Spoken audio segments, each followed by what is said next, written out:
11 โมงเกินบ่ก็จะได้ขออนุความเมตตาจากทางสถานีมาทำการถ่าย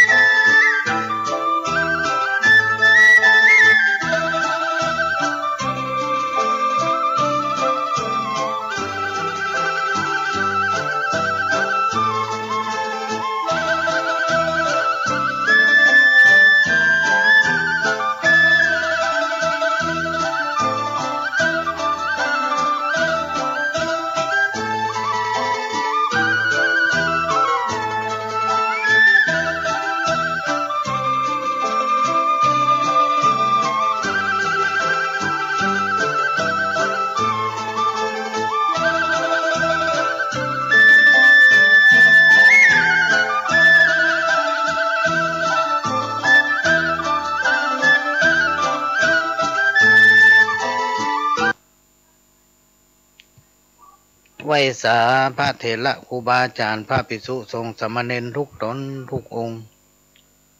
ขอสวัสดีพี่น้องท่านผู้ฟังพ่อน้อยพ่อหนานพ่ออุ้ยแม่อุ้ยที่รับฟังรายการจากสถานีวิทยุกระจายเสียงพระพุทธศาสนาแห่งชาติและสังคมเพื่อการศึกษาพระพุทธศาสนาและวัฒนธรรม FM 104.50 เมกะเฮิรตซ์จากวัดไฟหินวัดไฟหินตั้งอยู่หลังมหาวิทยาลัยเชียงใหม่ตำบลสุเทพอำเภอเมืองจังหวัดเชียงใหม่และก็ได้รับการอนุเคราะห์เมตตาจากทำร้ายสถานีที่ได้นำเอาเสียงนี้เผยแผ่สู่พี่น้องท่านผู้ฟังแถมทางหนึ่งถึงบ้านถึงจองวันนี้ก็มาพบปะพี่น้องท่านผู้ฟังเหมือนปกติเป็นประจำทุกวันพฤหัสตั้งแต่เวลานี้เป็นต้นไปวันนี้ได้รับการอนุเคราะห์จากท่านผู้อำนวยการสถานีว่าพ่อหลวงพอได้รายการทัดจากพ่อหลวงไปเนี่ยเปิ้นติดภารกิจก็เลยได้อยู่กับพี่น้องท่านผู้ฟังไปจนถึงปุ่น5 ทุ่ม เอาจนใกล้พี่น้องท่านผู้ฟังวันนี้เขาจะอยู่เป็นคู่เป็นกิมกันถึง5 ทุ่มถึง5 ทุ่มเนอะวันนี้นะห้ามรับก่อน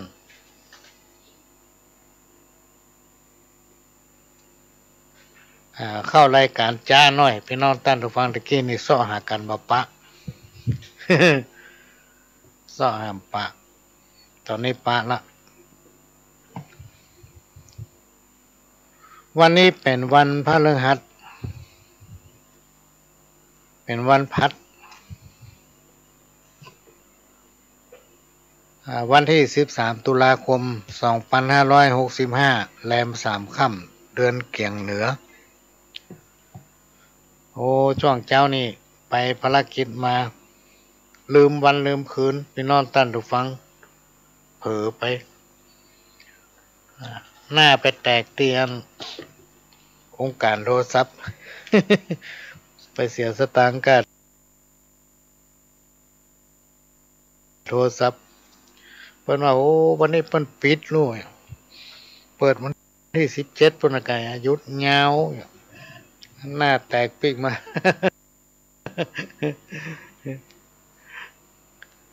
ก็มีภารกิจหลายอันหลายอย่างพี่น้องท่านฟังเป็นประจำทุกวันปริญญาบางผู้บางท่านก็ถามว่าไปไหนมาหันสักเตี้ยววันนี้นี่ไม่ได้ออกห้องเลยต้องทำนั้นทำนี้มาจนถึงช่วงบ่ายก็นะครับเกียรติอย่างสูงสุดพี่น้องท่านผู้ฟังวันนี้ท่านพัฒนาการจังหวัดมาที่บ้านท่านเจริญศรีวโยวันที่เปิ้นฉลองวันเกษียณพ่อหลวงไม่ได้ไปมันนึกมาฝันช่วงบ่ายนี้เปิ้นมาที่บ้านมาหาที่บ้านแทนที่เขาจะเอาของไปมอบเป็นของควรเป็นสินน้ำใจในโอกาส ในที่เปิ้นเกษียณเนาะโอ้กลับเป็นเปิ้นเอามามอบให้เขา หลายอันหลายอย่างเต็มบ้านเลยตอนนี้แล้วก็เลยเอามาอู้สู้กันฟัง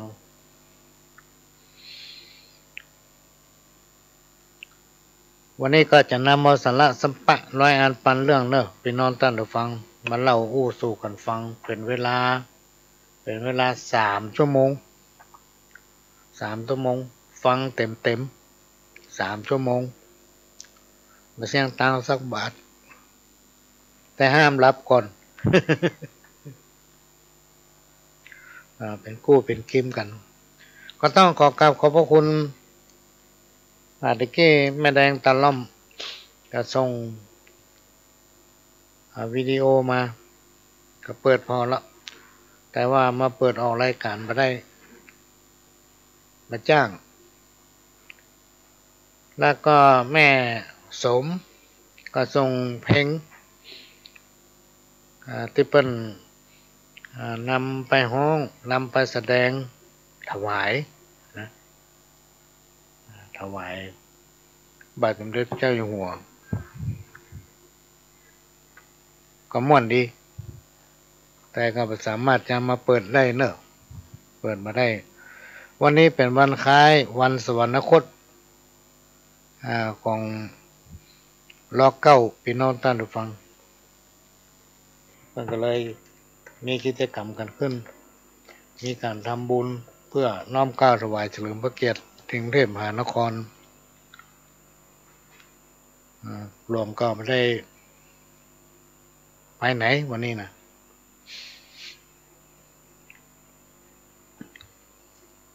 ก็จะได้นำเอาสาระสัพพะพี่น้องท่านผู้ฟังมาเล่าอู้สู่กันฟังอู้กันไปแบบธรรมดาเนี่ยเป็นรายการที่เจ้าบ้านได้รับการอนุเคราะห์เมตตาจากทางสถานีให้มาพบปะพี่น้องท่านผู้ฟังโดยเก้ากับผมประหลวงสว่างธาตุอินจันทร์ประธานเครือข่ายกองทุนแม่ของแผ่นดินจังหวัดเชียงใหม่และ8 จังหวัดภาคเหนือเนอะวันนี้จะอยู่ด้วยกันคืนหุ่ง กฐินทานคือสังฆทานบุญทานยิ่งใหญ่1 เดือนข่าวสารเพื่อการประชาสัมพันธ์ขอเชิญชวนศรัทธานักศีลนักบุญทั้งหลายร่วมงานทำบุญทอดกฐินสามัคคีของวัดร้องอ้อตำบลสันพิเชื่ออำเภอเมืองจังหวัดเชียงใหม่ตรงกับวันอาทิตย์ที่6 พฤศจิกายนพุทธศักราช2565ขึ้น13 ค่ำเดือนยี่ทอดถวายกับพระสงฆ์ที่จำพรรษาท่วนไตรมาสของวัดร้องอ้อเวลา 9:30 นาทีเป็นต้นไปขอเชิญชวนร่วมงานบุญกฐินสามัคคีของวัดร้องอ้อตำบลสันพิเชื่ออำเภอเมืองเชียงใหม่จังหวัดเชียงใหม่ตรงกับวันอาทิตย์ที่6 พฤศจิกายน 2565ช่วงเช้า 9:30 นาทีได้บุญได้กุศลโดยพร้อมเพรียงกันมนุษย์สมบัติสวรรค์สมบัตินิพพานสมบัติเพิ่มพูนก็เชิญร่วมเนอะพี่น้องท่านผู้ฟังในวันที่6 พฤศจิกายน 2565ก็ตั้งแต่เวลา 9 โมงเป็นต้นไปพี่น้องท่านผู้ฟังประหลวงได้ประสานขอความอนุเคราะห์เมตตาจากท่านผู้อำนวยการสถานีว่าขอมาถ่ายทอดให้กรรมตั้งแต่ 9 โมงเป็นต้นไปก็จะมีการถ่ายทอดให้พี่น้องท่านผู้ฟังที่อยู่ทางบ้านฟังกันถ้ามีโอกาสก็เชิญมาร่วมเป็นกฐินสายประจำปีพี่น้องท่านผู้ฟังเอามือวัดขาดกฐินมือวัดขาดกฐินท่านใดที่เป็นเจ้าภาพกฐินสายสักต้นหนึ่งเนี่ยก็แจ้งมาที่ประหลวงเตรียมตะกรุดไว้ละเตรียมแผ่นสติกเกอร์ผ้ายันไว้ละจะมอบเพื่อท่านจะได้ไปติดบ้านติดจองติดรถติดร้านค้าตำหาเป็นว่าค้าขายดีหรอกเทวดาฮัก บอกไปฝากตังวัดแจกถ้าไปฝากตังวัดแจกทุกเจ้าเพิ่นบ่ม่วนใจกลัวมันปอว่ะก็มีประมาณ200เนอะพี่น้องท่านผู้ฟังกะจะทำให้มันถึง300นะแต่ว่าก็แจกไปเลยวันนี้มีคนมาบ้าน2-3 2-3 ท่านเป็นผู้รักผู้ใหญ่ที่เคยเคารพนับถือกันก็แจกกันไปเริ่มแจกไปตัวละ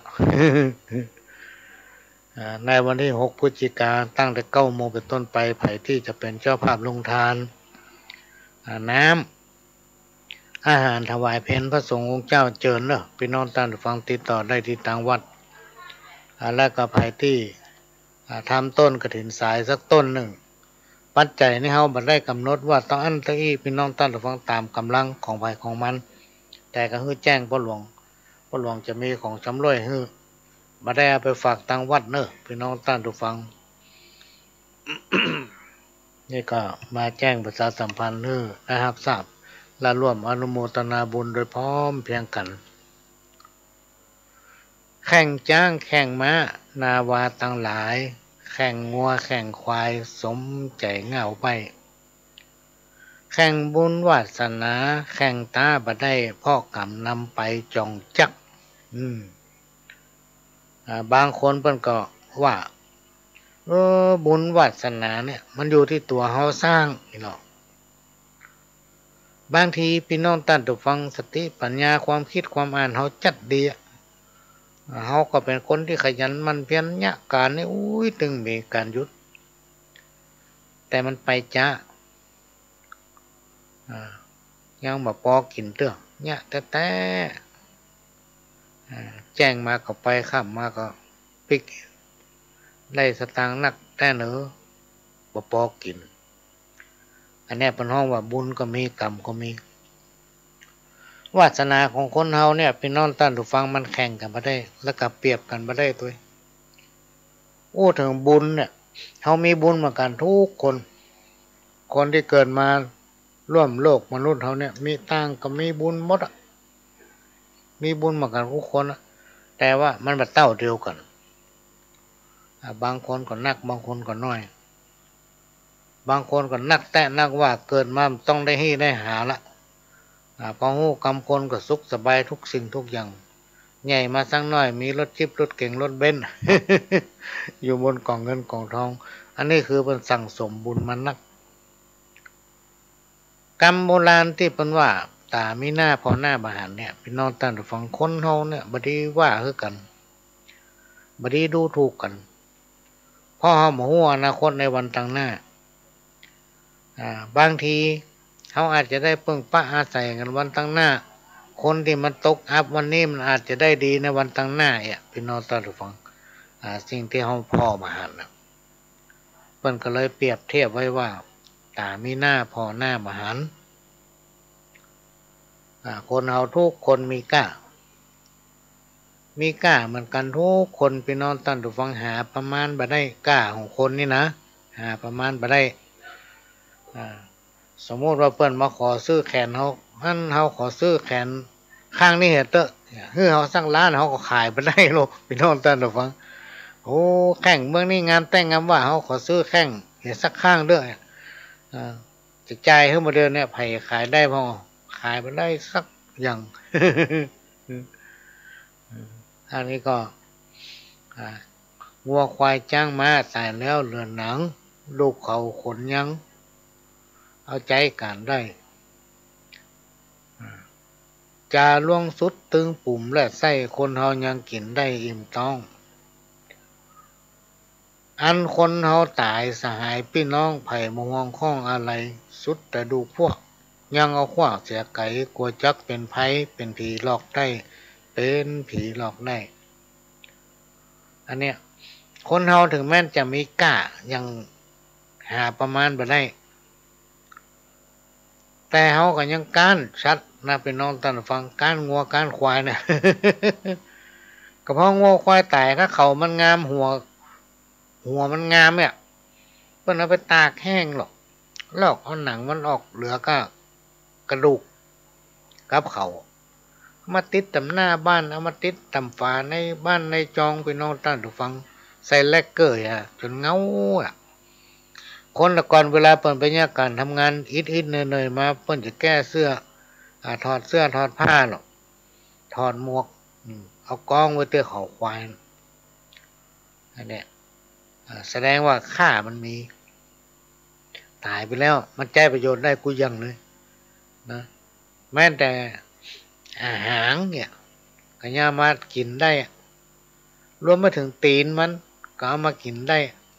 ไส้มันก็เอามากินได้พี่น้องท่านทุกฟังแสดงว่ามันมีค่าทุกอย่างแหละในตัวของมันเฮานี่มีค่าที่หาประมาณบ่ได้แต่เอามาใจยังไม่ได้สักอย่าง ถ้าลองไผ่คนใดคนหนึ่งเอาหัวคนการที่ตายเรื่องเอาหัวกระโหลกมาปักหน้าบ้านไผ่ที่ไปใกล้ถึงบักใกล้ ก็เดียวก็เป็นหนึ่งก็เดียวก็เป็นหนึ่งได้บัก3 วันนะเป็นนอนตันตะฟังบางตียังมาถึงพอจะเคลื่อนสรีระร่างเอาศพสู่สุสานสังฆะแล้วโดยกลล่ะยังเต็มที่เอาออกไปได้3 วันมาสังฆะเอาไฟล้อมรอบมัดเอาขี้สายแวด กลัวมาใกล้ที่อู้อย่างนี้เนี่ยพี่น้องตั้นทุกฟังเฮาบดีจังกันบัดนี้ทะเลาะเบาะแว้งกันพี่น้องตั้นทุกฟังเพราะว่าทุกคนจะอยู่ร่วมกันมาถึง100 ปีนะวันเวลาบัดเดียวเนี่ยมันวุยนะกำเดียวก็ค่ำกำเดียวก็แจ้งลองพอเข็มนาฬิกาเด้อเผลอแป๊บเดียวประเดี๋ยวนี้2 ทุ่มปลายแล้วเพราะฉะนั้นเวลามันวุยวันมันก็วุยเพราะฉะนั้นคนเฮาเนี่ยพี่น้องตั้นทุกฟังมันอยู่ด้วยกันมาถึง100 ปี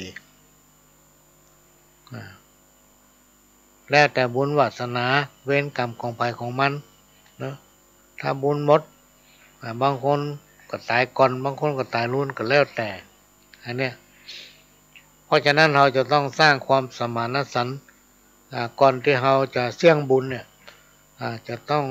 สั่งสมคุณงามความดีสั่งสมไว้เนี่ยอย่างสั่งสมไว้ให้ลูกให้หลานพี่น้องท่านทุกฟังเป็นตัวอย่างให้เขาเพื่อเขาจะได้นำปฏิบัตินะการทะเลาะเบาแวงกันเนี่ยมันทำให้เราเป็นทุกข์ความทุกข์เนี่ยเป็นสิ่งที่คนทั้งหลายต้องการทุกข์อกทุกข์ใจนะถ้ายิ่งทะเลาะพิษเถียงกันเนี่ยพอหน้ากันซะไปใหญ่เลย หันกันกำม้วนละหันกำม้วนเลยเพราะนั้นบ่ต้องทะเลาะเบาแวงกันมีความสมัครสมานสามัคคีทำตัวอย่างเพื่อเป็นแบบอย่างกับลูกเต้าเหล่าหลานนะกรรมที่ครูบาอาจารย์เปิ้นอู้ไว้เปิ้นว่าโจรผู้ร้ายเนี่ยมาปล้นมาจี้มาลักขโมยมาลื้อมาค้นคนเอาทรัพย์สมบัติอย่างเขาไปหมดนี่นะมันยังเหลือเฮือนไว้นะเหลือเฮือนไว้ไฟไหม้ยังเหลือแผ่นดินแต่การพนันทุกชนิดพี่น้องท่านผู้ฟังการพนันทุกชนิดเนี่ยมันจะกินเอาติ๊กมีให้มีนาสวนที่บ้านที่จองก็หมดเสี่ยงบ่เหลือมันจะกินไปกำน้อยคือการพนันอันนี้เปิ้นก็มาเปรียบเทียบให้ฟังนะไฟไหม้ยังเหลือแผ่นดินโจรผู้ไล่ปล้นยังเหลือเฮือน นอกจากว่ามันได้อย่างไปอายมันนะมันตั้งใจมาปล้นมาจี้เอาแท้ๆมันได้อย่างไปไม่เอาเป็นเหล้าหรอก ใครมั่งใครมีหรือใครเป็นเศรษฐีคือมันกึดมันสร้างมันในการทำมาหากินอันยังที่มันสามารถทำให้มันเป็นเงินเป็นทองได้พี่น้องท่านทุกฟังเพื่อเข้าใจเนี่ยเข้าใจทำนะจะไปอยู่บ่ได้ถ้ามาเมากล้าคิดพี่น้องเมากล้าคิดพี่น้องท่านทุกฟังมันก็เกิดประโยชน์เหมือนกับนกถ้ามันมีขนมันบินบ่ได้คิดว่าจะบินก็ลองบินพอก็ตกพุ่นน่ะ ถ้ามีขนแล้วบินได้ ก็เหมือนกับคนเฮาเนี่ยพี่น้องท่านผู้ฟังเขาต้องจ้างสั่งสมแล้วก็สะสมจ้างอดออมหาวิธีทำมาหากินที่มันแบบไปเบียดเบียนไผแล้วมันก็มาทำให้เราเดือดร้อนคนอื่นเดือดร้อนเมื่อเขาได้สิ่งใดมาเนี่ยพี่น้องท่านผู้ฟังโดยน้ำพักน้ำแรงของตนเองมันจะหัวมันมีกะเมื่อเขาไปฮีไปหาได้มาจะจ่ายแต่ละครั้งเนี่ยมันก็ยากนะก็ยากจะจ่ายกลัวมันเสี่ยงเพราะอย่างเขาได้มามันยากหรอกแต่ถ้าอันใดที่เขาได้มาโดยง่ายพี่น้องท่านฟังมักจะเสียไปโดยง่ายเขาจะว่ามันมามีความสำคัญหรือเขามาหันความสำคัญมันเพราะมันได้มาง่ายก็เป็นแบบหนึ่งอันนี้ก็เป็นเรื่องที่นำมาเล่าสู่กันฟังพี่น้องท่านฟังเป็นข้อคิดในรายการเนี้ยก็จะนำมาเป็น10 เรื่อง20 เรื่องวะ จับเรื่องนั้นก็เรื่องนี้เอาจนจบรายการบอกวันนี้ท่านผู้อำนวยการบอกว่าพออยู่ถึง5 ทุ่มเนี่ยพอรายการต่อไปเนี่ยเพิ่นติดมาสามารถมาพบปะพี่น้องท่านผู้ฟังได้เพิ่นติดก็เลยมีโอกาสละได้ปะพี่น้องท่านผู้ฟังหลายชั่วโมงหน่อยตามคำขอบางคนก็ขอมาติ๊กมาปะจากันมาค่ำมาคืนห้องเสียที่โทรศัพท์เนี่ยพี่น้องท่านผู้ฟังโทรศัพท์ตั้งโต๊ะมันมีนะแต่ว่าเขาไปจ้างใจ ใจได้กับมือถือเนี่ยนะใจได้กับมือถือเขาถึงรายการพี่น้องท่านผู้ฟังมาเป็นรายการของไปของมันก็จะกันเรื่องของตัวเก่านี่แหละเรื่องของไปของมันนะเปิ้นมาเอาเรื่องนั้นเรื่องนี้มาเนาะแล้วก็มีเจตนาที่ไปว่าไผนะพี่น้องท่านผู้ฟังมีเจตนาไปว่าไผถ้าสิ่งใดคำไหนมันไปบาดอกบาดใจไปทิ่มไปแตงไผนี่ต้องขอสุมาตัวขอสุมาแต่มาได้ตั้งใจจะว่าคนนั้นคนนี้บ้านเฮาเมืองเฮาครูบาอาจารย์คนเฒ่าคนแก่เปิ้นกล่าวไว้ว่าบ่ต้องกลัวอดบ่ต้องกลัวอดหรือว่ากลัวกั้นนะทรัพย์มีอยู่ในดินแก้วแหวนเงินคำอยู่ในน้ำแถมอันหนึ่งพี่น้องท่านผู้ฟังอันนี้มันแถมตั้งใต้ไม่ได้ตั้งใจว่าเพิ่นว่าห่วยแซ่เนี่ยขอภัยบัท่าไปหวังการอันยังมีขัดใจยะให้หรอถ้าจะมีแต่เลยอันหลายคนมาจมเพื่อฟังนะได้เป็น10 ปีมาเนี่ยบ่เคยถูกซื้อตัวใดก็ถูกซื้อตัวใดก็ถูกประเด็นนี้ย่างซื้ออะไรหรอมีสตางค์จ่ายมาพ่องไอ้หรอ มันเหมือนกับกรรมการเต็มว่าโหยแซ่น่ะขอภัยประทับไปหวังมีการอันยังขัดใจเนี่ยถ้าเขายากการเขาจะได้กินเนาะถ้าหวังก็จะถูก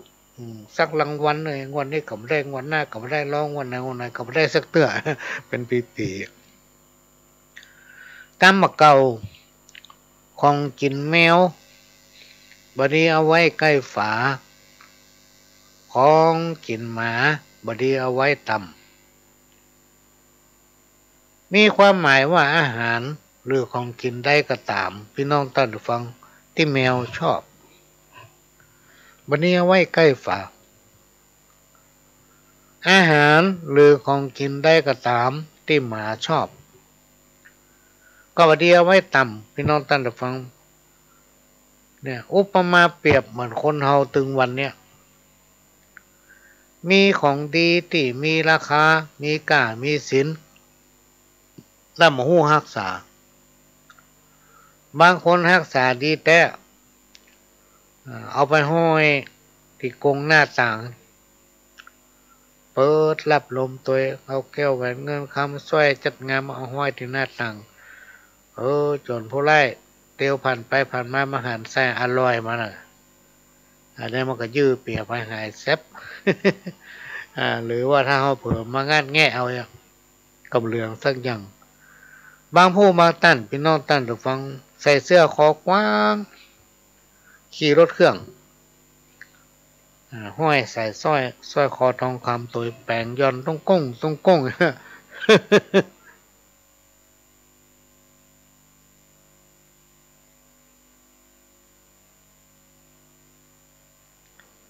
เหมือนกันเอาเป็นล่อขโมยยิ่งภาวะเศรษฐกิจในปัจจุบันเนี่ยพี่น้องท่านผู้ฟังลองฟังข่าวติดตามข่าวพอเนอะเมื่อตะวันนี้ได้ดูข่าวทางโทรทัศน์จำมาได้ว่าแม่เว้ยคนหนึ่งเปิ้นจะไปบ้านพี่สาวเปิ้นน้องสาวหรือพี่สาวเนี่ยถึงวันอะมาแรงไปเมื่อวันไปญาการมาแรงก็จะไปดูโทรทัศน์บ้านญาติอยู่ใกล้กันง่ายงั้นถึงวันมีอยู่วันหนึ่งผู้ร้ายมาชิงทรัพย์พี่น้องท่านผู้ฟังโอ้ได้ตึงแตงเอามีดปาดคอปล้นเอาสตางค์ไป100 สาว นะชีวิตคนถึงชีวิตพี่น้องท่านผู้ฟังตายเพราะสตางค์100 สาวบาทในช่วงเนี้ยภัยสังคมอย่างต่างๆเนี่ยมันหนักพี่น้องท่านผู้ฟังระมัดระวังเนอะพ่อหน้าบ่ฮู้ใจถ้าคนที่เราบ่คุ้นเคยเราบ่ฮู้จักมาก่อนกับรีไว้วางใจพี่น้องท่านผู้ฟังมันอาจเป็นอันตรายต่อเราเพราะฉะนั้นก็ขอฝากไว้เนอะเพื่อติดตามข่าวจะไปฟังกับละครจะไปฟังกับเพลง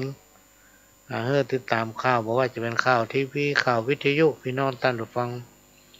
ถ้าเป็นไปได้เนี่ยทุกหมู่บ้านเพิ่นจะมีหนังสือพิมพ์เนาะที่บ้านพ่อหลวงหรือว่าที่ห้องสมุดถ้าเขาว่างๆก็มั่นไปพอไปอ่านข่าวการบ้านการเมืองเหตุการณ์ที่มันเกิดขึ้นประจำวันเนี่ย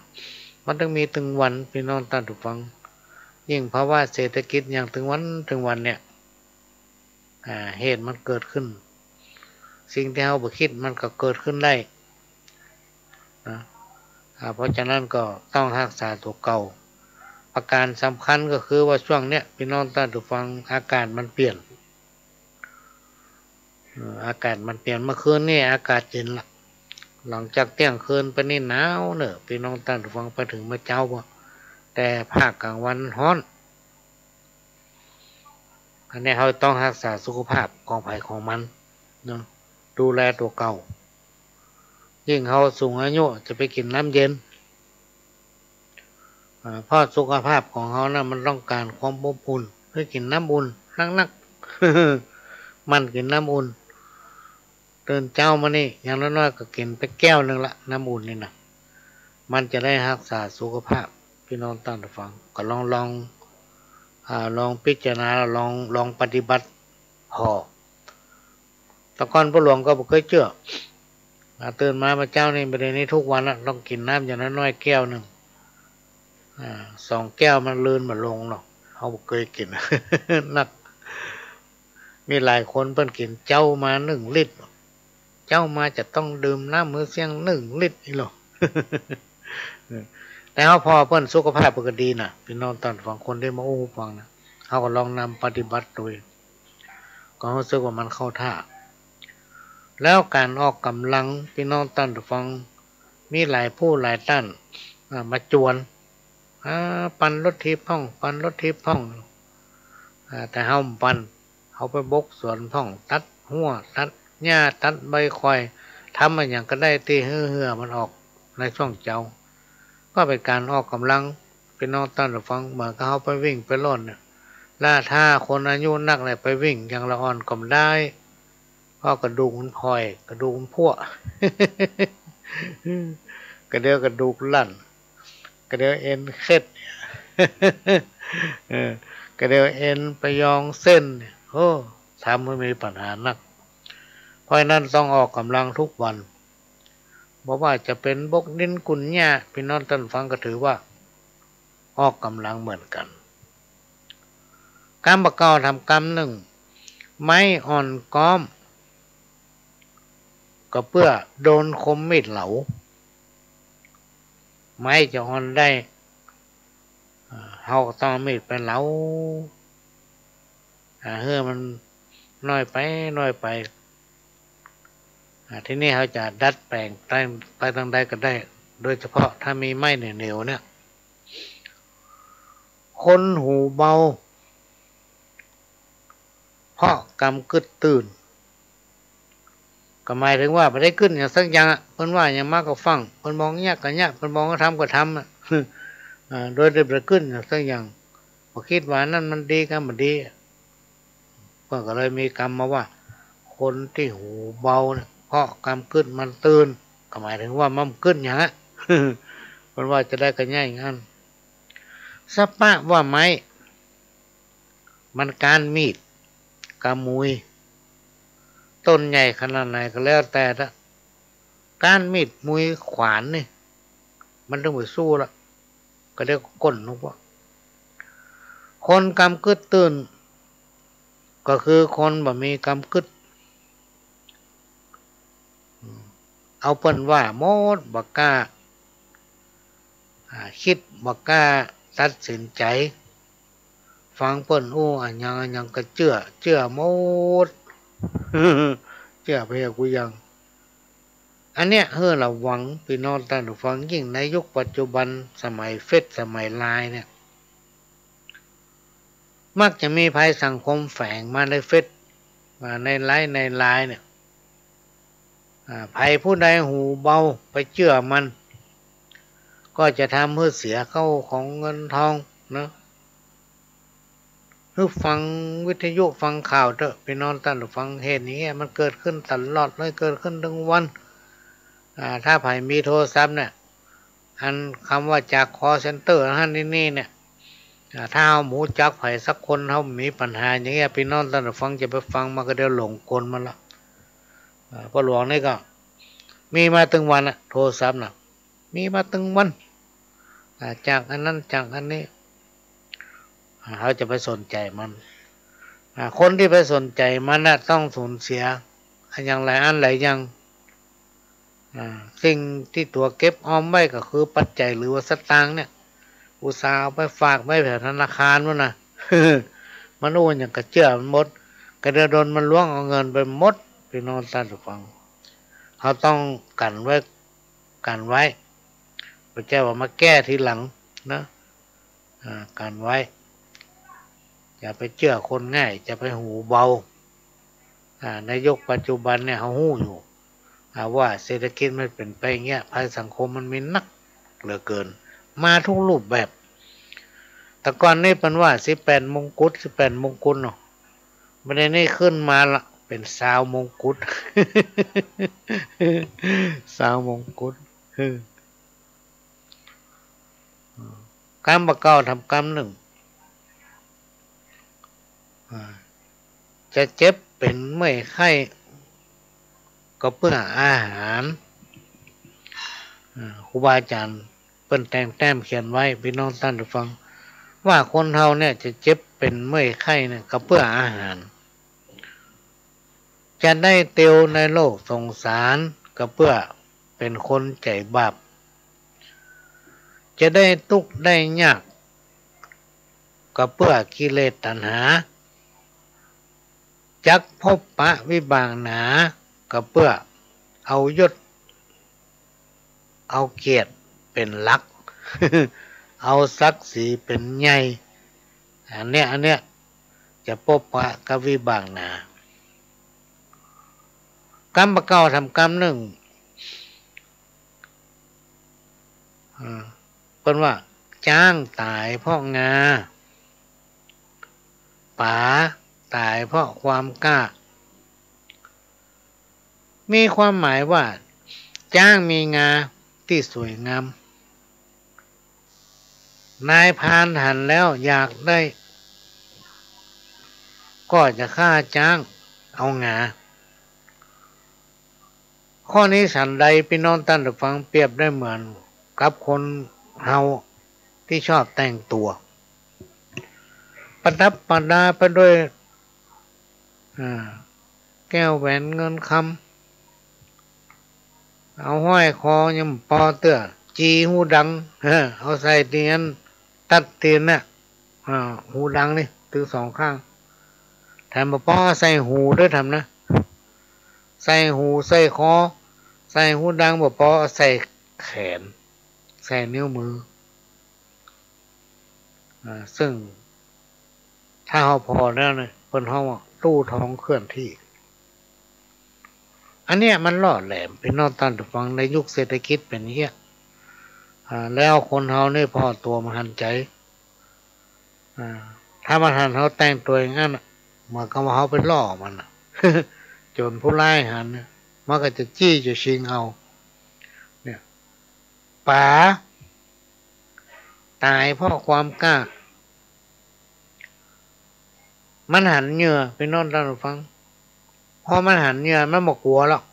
ว่าเหยื่อนั้นมันจะอยู่ในเบ็ดไงมันจะติดขอเบ็ดไงเนี่ยป๋าหันเหยื่อโดดข้อใส่ปัญหาว่าป่าตายเพราะความกล้าบอกกลัวติดเบ็ดเปรียบได้เหมือนคนเฮาพี่น้องท่านผู้ฟังที่อวดเก่งอวดกล้าชอบทำตัวเป็นอันตพาลบกลัวไผเอาวิโตโตว่าคนประเภทเนี่ยพี่น้องท่านผู้ฟังครูบาอาจารย์เพราะว่ามันอยู่ได้เหมือนนะอันนี้ก็นำมาฝากเลยพี่น้องท่านผู้ฟังชีวิตของคนเฮามนุษย์ทุกคนมันมีไผหลีกพ้นกรรมว่าสิ้นสุดคือตายอย่าหลงงมงายสบายจื่นสู้มันทำความดีอย่ามีแต่ช่วยกันกำจูธรรมะทำบุญสมทานการงานอย่าละคบหาแต่อันคนดีใครมีธรรมะไว้ยังได้สุขีเกิดมาทั้งทีเอาดีฮือได้เอาดีฮือได้คนเฮาโลกนี้คนมีคนโจรบ่มีสักคนหลีกพ้นไปได้เกิดแก่เจ็บตายวุ่นวายแต่ใส่บ่มีไผคนใดหลีกพ้นนะสิ่งที่กล่าวมาเนี่ยมีไผพี่น้องท่านผู้ฟังที่จะหนีพ้นแม้นว่าเป็นเศรษฐีมั่งมีเหลือล้นร่ำรวยแต่ต้นเดิมทีวันละสุดท้ายต้องตายเป็นผีเหลือสิ่งที่มีชั่วดีเท่านั้นนะ อันนี้ก็นำมาฝากในวันนี้ขณะนี้พี่น้องท่านผู้ฟังก็กำลังรับฟังรายการสาระสัพพะร้อยอ่านปันเรื่องจากตามสถานีวิทยุกระจายเสียงพระพุทธศาสนาแห่งชาติและสังคมเพื่อการศึกษาพระพุทธศาสนาและวัฒนธรรม FM 104.50 เมกะเฮิรตซ์วัดไฟหินตั้งอยู่ตำบลสุเทพอำเภอเมืองจังหวัดเชียงใหม่หลังมช.พี่น้องท่านผู้ฟังซึ่งเป็นสถานีของพี่น้องคนฟังทุกท่านเป็นเจ้าของที่เราต้องช่วยกันทนุบำรุงพี่น้องท่านผู้ฟังถ้าเราบ่ช่วยกันก็เดี๋ยวโซดักปิ้ง ตั้นก็บ่ต้องไปที่วัดก็ได้บ่ต้องไปที่ห้องสถานีก็ได้ไปที่ธนาคารใดธนาคารหนึ่งบอกเขาเปิ้นขอโอนตังค์สักหน่อยเถอะจะให้ทนุบำรุงสถานีหมายเลขบัญชีพี่น้องท่านฟังพ่อหลวงแจ้งหนังสือไปเป็นปันนะมีให้นะแล้วก็จะบอกถ้าใครดูทางเฟซทางไลน์เนี่ยก็จะมีเบอร์โทรไหลเล็ดไหลไปเรื่อยถ้าทางเฟซทางไลน์มันเป็นรายการที่สามารถฟังย้อนหลังได้นะฟังทางเฟซทางไลน์ก็ได้นะเลขบัญชีธนาคารกสิกรไทยถนนสุเทพนะ เลขบัญชีเตรียมจดเนอะจดแต่ปฏิทินนั้นถ้าไผ่บัตันจดยังแต่ท่านบอกบอกเลขบัญชีเปิ้นก็เดี๋ยวมันดึงขึ้นหน้าจอในธนาคารเนาะว่าสถานีวิทยุจดเนอะ471-227-492แล้วก็7รอบหนึ่ง471-227-4927ธนาคารกสิกรไทยเขาจะต้องช่วยกันพี่น้องท่านผู้ฟังยิ่งอากาศมันเปลี่ยนก็เดี๋ยวก็ฝนตกก็เดี๋ยวก็แดดออกก็เดี๋ยวก็เมื่อยตกเมื่อเจ้านี่ดูว่าจะไม่มองเมื่อยบ้านเมืองพี่น้องท่านผู้ฟังแสดงว่าอากาศมันเปลี่ยนละก็ขอฝากไว้กับพี่น้องท่านผู้ฟังแต่ถ้าเป็นไปได้ไผที่โอนทางโทรศัพท์นะท่านก็แชร์สลิปมาที่เบอร์ไลน์ของพ่อหลวงนี่จะได้นำรายชื่อของท่านนั้นนำเรียนท่านผู้อำนวยการหรือว่านำรายชื่อของท่านนั้นมาประชาสัมพันธ์เฮือเทวดาฟ้าเดือนฟ้าดินผีหอผีหันผู้ดำอย่าดำท่อนี้เจ้าที่อยู่ใกล้กับตัวท่านได้รับรู้นะได้รับรู้กรรมโบราณเพิ่นว่าเพิ่นกินเปิ้นตาลอย่างนี้เปิ้นจะมีการเป่าเทวดาหรอกเชิญเทวดา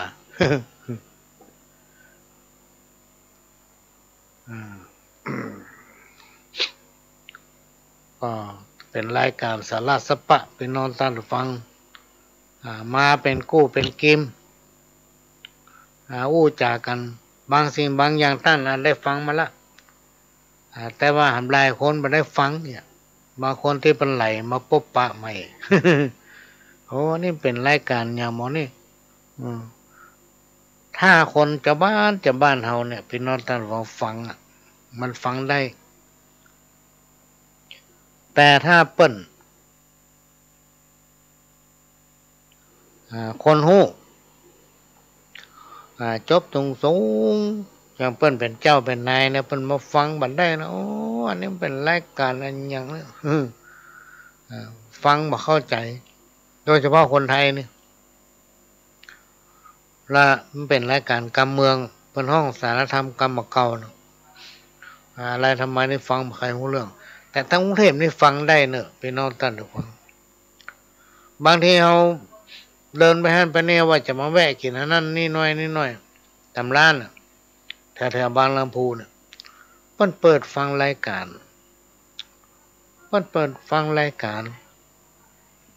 จากสถานีวิทยุของเราเนี่ยพี่น้องท่านฟังแล้วบางทีเพิ่นก็อัดเทปไว้มันมีวันหนึ่งปหลวงไว้กันเดียวจะไปกินก๋วยเตี๋ยวสักถ้วยดีก้าเขาว่ามันลำก็เดินเข้าไปกำลังจะไปสั่งน้ำก่อน เขาไผ่มาอู้หันเสียงคล้ายๆเฮาเป็นว่ามันเปิดเทปบัติบนหิ้งมันจะอัดไว้หรือว่ามันฟังย้อนหลังก็จะได้กับหัวก็ฟังปิกออกมา มาฟังข้าวให้บนหนึ่งแล้วตอนท้ายรายการก็จะมาจ้อยให้ฟังวันนี้นะเพราะเราอยู่ด้วยกันหลายชั่วโมงข้าวบนนี้ไผ่หัวเขียนมาจำมาได้ก่อนกำจ๋าอัตตาแลกเก้าจักห้ำคนเท่าสี่จำพวกตัวกันเปิ้นเขียนบอกไว้ตัวข้าได้หันเลยเก็บมาลำพันเป็นสารข้าวซ้อยพร้อมขยายใจความเป่งป้อยเฮือตั้นคนฟังทราบหูเพื่อเฮือเป็นลักเหมือนปักกระตุล้อมส่งน้อยล้อมหนาหนึ่งคือเท่าแห้งสองคือเท่ากาสามคือเท่าป่าลาหมาเฮาสุดบ้าน คุกเข่าเท่าดี นับเป็นสี่ท่านนักปราชญ์โบราณว่าไว้เท่าแห้งนั้นเหยขี้กะแต่ไซหันแก่ปุ่มไส้พุทธาหู้ข้าวจิ้นที่ไหนไปหาเรื่องวัดเรื่องวาบ่สนใจเข้าได้กินกับไผใจในคนเท่าก็อวดชมเชยบัญญังสู้หัวลืมวันม้วยมั่งหันแก่ลาบลู่ควรไหนเท่ากานั้นใช้บ่ใจภายไหนเป็นเท่าจันไรหุ่มป่าบวกห้วยหู้ข้าวป่ามีไหนต้องไปร่วมด้วยตึงกินตึงทำสปะซุ่มซ่อนแห่จำกรรมฐานะเป็นตีจังปากันเหมือนนกเฝ้าน้ำมาห่างกาไก่หลังเป็นขี้ไข่มนเหมือนควายน้อยเรื่องวัดเรื่องวาบ่ปาใจห้อยเขาเกิดมาดำมืดมิดส่วนเท่าปาลาเป็นเท่าน้ำปิดเต้าใดเต้ากันได้กินตึงวันสอบใจคนเท่าหู้ข้าวมีไหนสุราน้ำเหล้าไหลตัวไปจูบักการกันเมาเหล้ามาพอเหือหัวล้านมันน้ำห้วยยามหนองหันสาวทำยิ้มตามนตามองเตียวต่ำกลางกองหมาเห่าโดยก้นยะไข่ห้องเพลงเสียงดังป้นบ้านเป็นเท่าตรงเตงนักเลงเจ้าสู้ชอบเมาสาวน้อยปั่นไหวอันเท่าอย่างนี้เท่าสิบเท่าหายเป็นเท่าบัดดายโมฆะเปล่าจ้อยเสียที่เกิดมาปะพระยอดสร้อยเบาสินในสินธรรมในห่มตุ้มปาปะกำหำตุยลุ่มบกกึดฮอดห้องวันไหว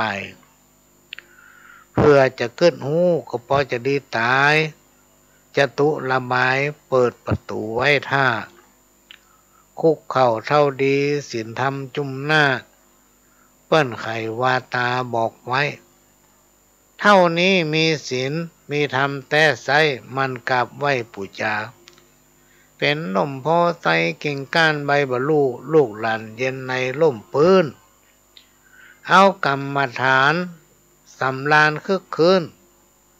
ผิวผ่องหน้าใจบานคนเท่าอย่างนี้ที่เฮาต้องการเพื่ออยู่ยืนนานพิบาลปกเกล้าตัวข้าได้ขานตำนานคนเท่าปาปอสมควรมาให้แม้นต่ำทุกไผขอได้โคตรค่ายอย่าเป็นโตดป้อวันหลุนขอปุ่มวางลงเหียตัวอี้ อันนี้ก็เป็นกำข้าวที่เปิ้นส่งมาจากไผ่มาหัวพี่น้องตั้งหรือฟังนี่จำมาได้ละมันเมินนักแกน่ะแต่ก็เอาอ่านไปหลายรอบก็บางทีพี่น้องตั้งฟังกำลังไหลมาปะบางทีพี่น้องตั้งฟังก็ฟังอยู่เป็นประจำฟังอยู่ตลอดมาเตือกอะไรมาปะก็ต้องขอบคุณพี่น้องคนฟังทุกท่านที่ติดตามมาฟังรายการแทมปอส่งวิดีโอพ่องส่งรูปพ่องส่งข้อความพ่องมาเพื่อเป็นกำลังใจก็ต้องขอบพระคุณเป็นอย่างสูงนะ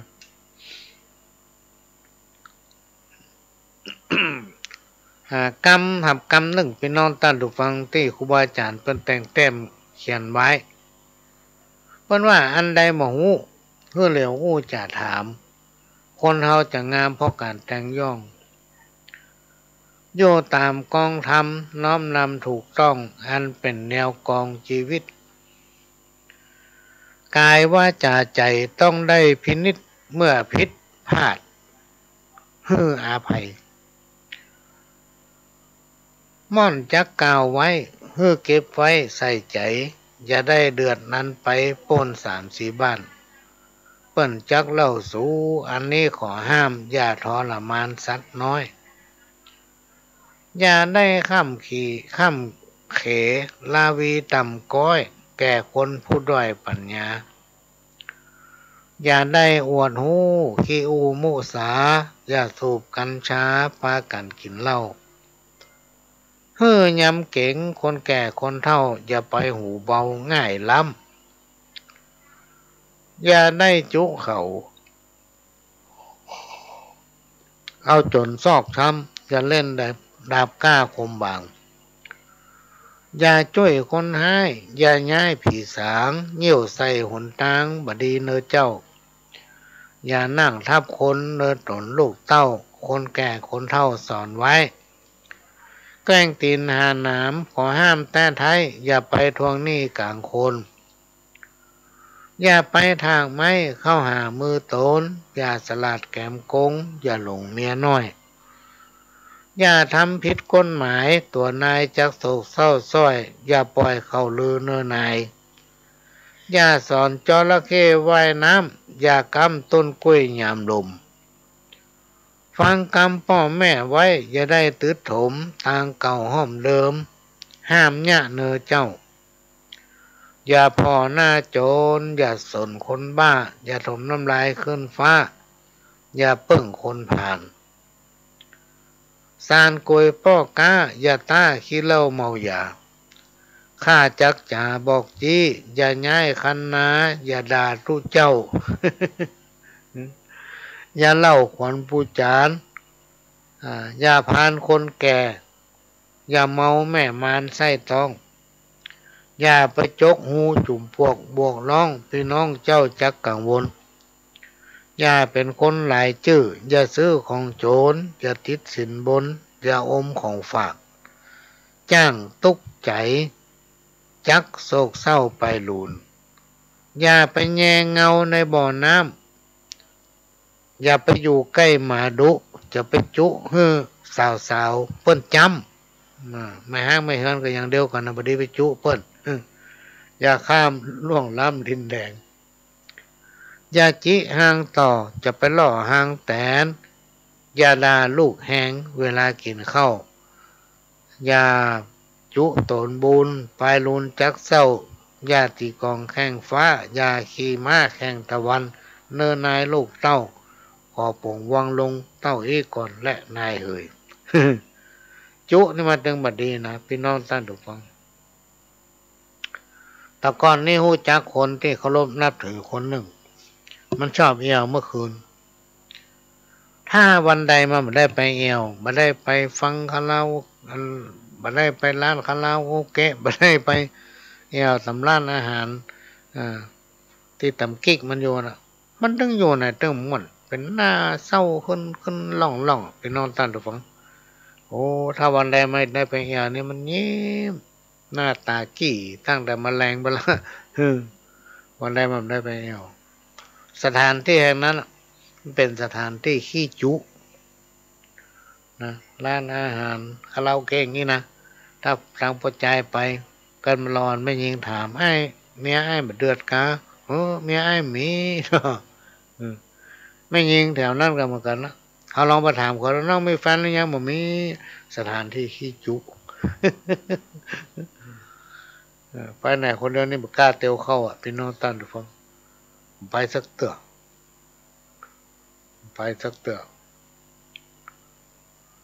มาฟังเทปเก่าสักแป๊บหนึ่งพี่น้องตั้นฟังก็เดี๋ยวก็มาปะกันรอบหนึ่ง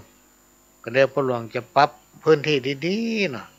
วันนี้กล้ามาฮู้ตะกี้เนี่ยท่านผู้อำนวยการบอกว่าอยู่ถึง5 ทุ่มเนี่ยวันนี้คนอื่นเขามาว่าง ก็อยู่กับพี่กับน้องไปจนถึง5 ทุ่มอะแต่ช่วงนี้จะขอเปิดเทปเก่าให้ฟังสักกำหนึ่งพี่น้องตั้งแต่ฟังก็เดี๋ยวก็มาปะกันรอบหนึ่ง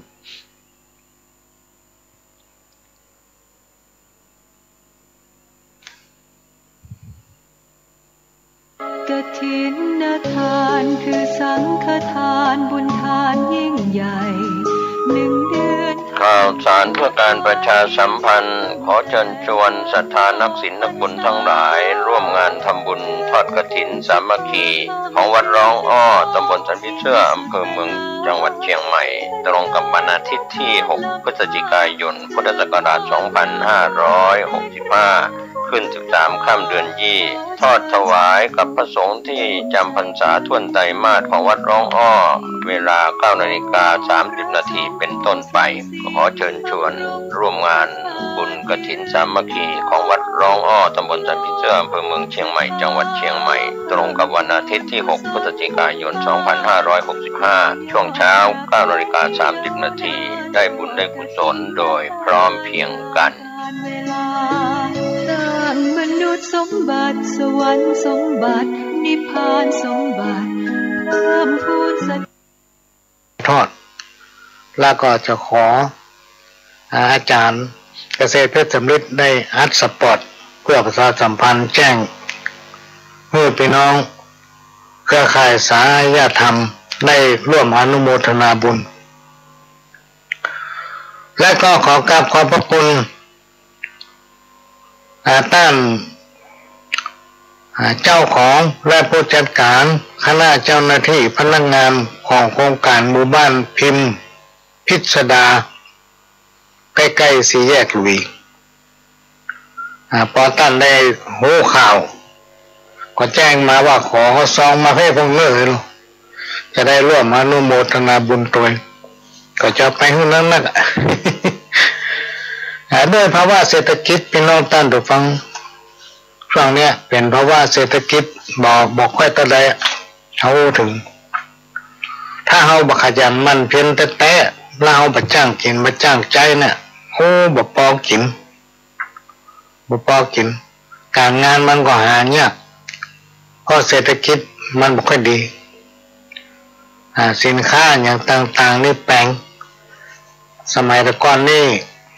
อากาศมัน5 บาทพี่น้องท่านผู้ฟังเฮายังไปต่อปนะ3 มัด 10 บาทได้ก่อน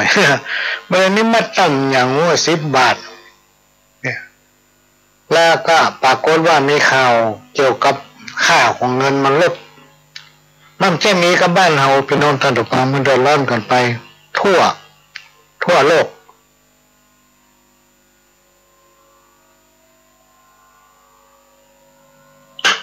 อันนี้ก็มาเล่าให้ฟังบัดใดโดยเฉพาะช่วงเดือนกันยาเนี่ยจากสิงหามากันยาเนี่ยพี่น้องท่านผู้ฟังมันจะมีฝนตก3 วันมันย่าง4 วันมันตกเนี่ยรถจะตกมันก็ตกมาหน้าซื่อเนาะนะบอกว่ามาเจ้ามาแรงมาค่ำมาคืนบทฟ้ามันจะห้องมันก็ห้องละขันลึ่งตั้มขันลึ่งตั้มโมมไปพาที่ไหน เนี่ยเพราะฉะนั้นการทำงานลำบากโดยเฉพาะการก่อสร้างต้านที่บรรยากาศต่างบ้านบรรยากาศในเมืองบรรยากาศออกบ้านไปน่ะขี่รถขี่ลางก็ระมัดระวังโดยเฉพาะรถเครื่องรถจักรยานเนี่ยอันตรายเพราะในยุคปัจจุบันเนี่ยรถมันหนักพี่น้องท่านฟังมันแค่เหมือนสมัยก่อนตอนบ่ายๆเนี่ยถนนหนทางเนี่ยเขาเป็นนอนได้หรอกเขาสาดปูนอนเล่นได้นะพี่น้องท่านผู้ฟังบัดเดี๋ยวนี้จะเตียวข้ามมาได้จัดยากอ่ะ เพราะว่ารถมันหนักอันนี้ก็มาเล่าสู่กันฟังก็ต้องขอกราบขอบพระคุณพี่น้องท่านผู้ฟังเครือข่ายสายญาติธรรมที่ติดตามมาฟังรายการของพ่อหลวงเป็นประจำบอกว่าภาคกลางวันภาคกลางคืนและก็ยังขอว่าเป็นเมื่อคืนหลายๆชั่วโมงได้ก็หรือว่าหลายๆวันหน่อยเวลามันง่อมมันเหงานอนมารับเอาเป็นกู้หาว่าเอาเป็นกู้เวลานอนมารับเปิดวิทยุละไว้ให้ปหลวงคนเดียวรับละวิทยุ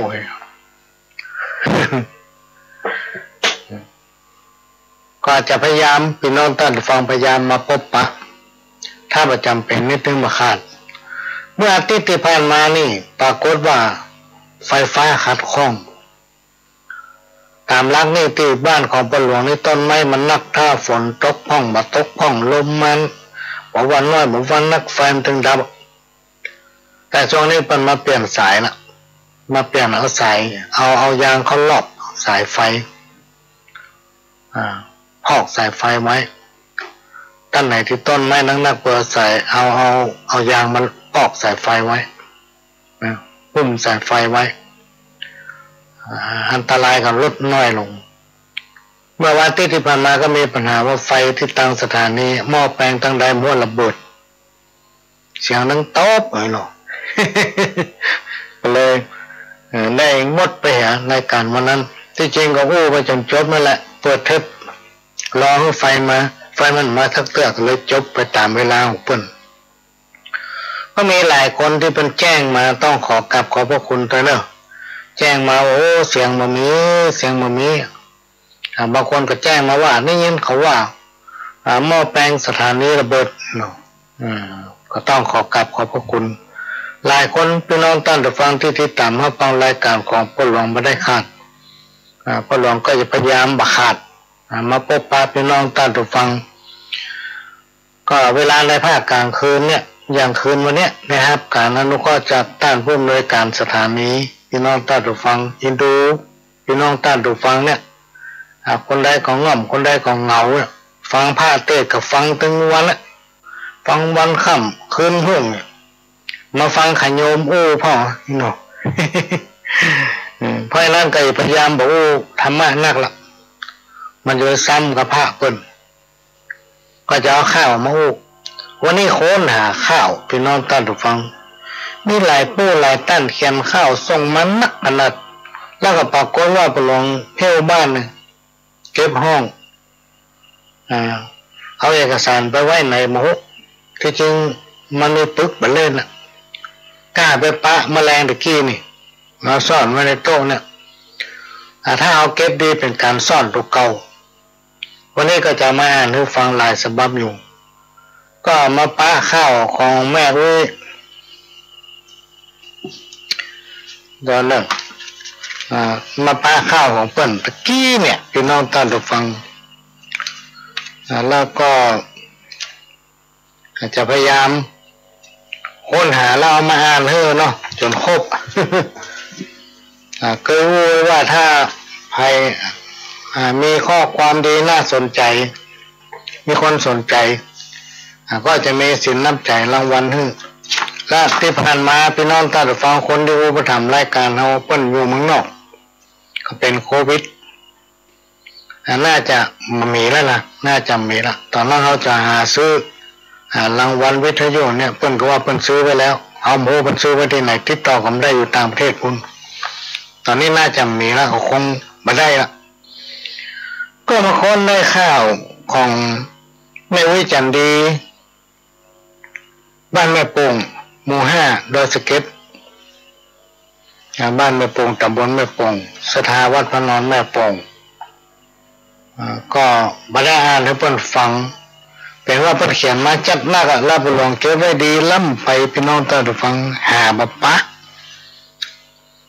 ตะกี้นี่วะแล้วมา2 วันก่อนนี้ได้ข่าวว่ามันจะตายกับบัดแต้มหมดเลยว่าไม่เว้ยจันดีคำใสเนี่ยเพิ่นได้ถึงแก่มรณกรรมแล้วก็ต้องขอแสดงความเสียใจกับญาติพี่น้อง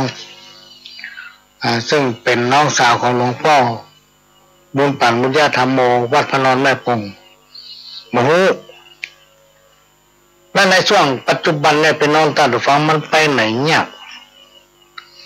กับได้ใส่อันเนี้ยผ้าอนามัยเนี่ยใส่หน้ากากใส่แมสใส่เมื่ออิดไปหั่นไปนี่อิดยิ่งอากาศร้อนสมอิดเวลาเอาไปทำพิธีอันนั้นอันนี้ต้องได้ใส่แมสบัดระวังก็บัดได้พี่น้องท่านผู้ฟังประมาทบัดได้แล้วถึงวันเนี่ยก็ดีใจเพราะเพิ่นบอกว่าผู้ที่เป็นไวรัสโควิดเนี่ยมันลดน้อยลงเหลือกี่ร้อยไม่ได้ในประเทศเรา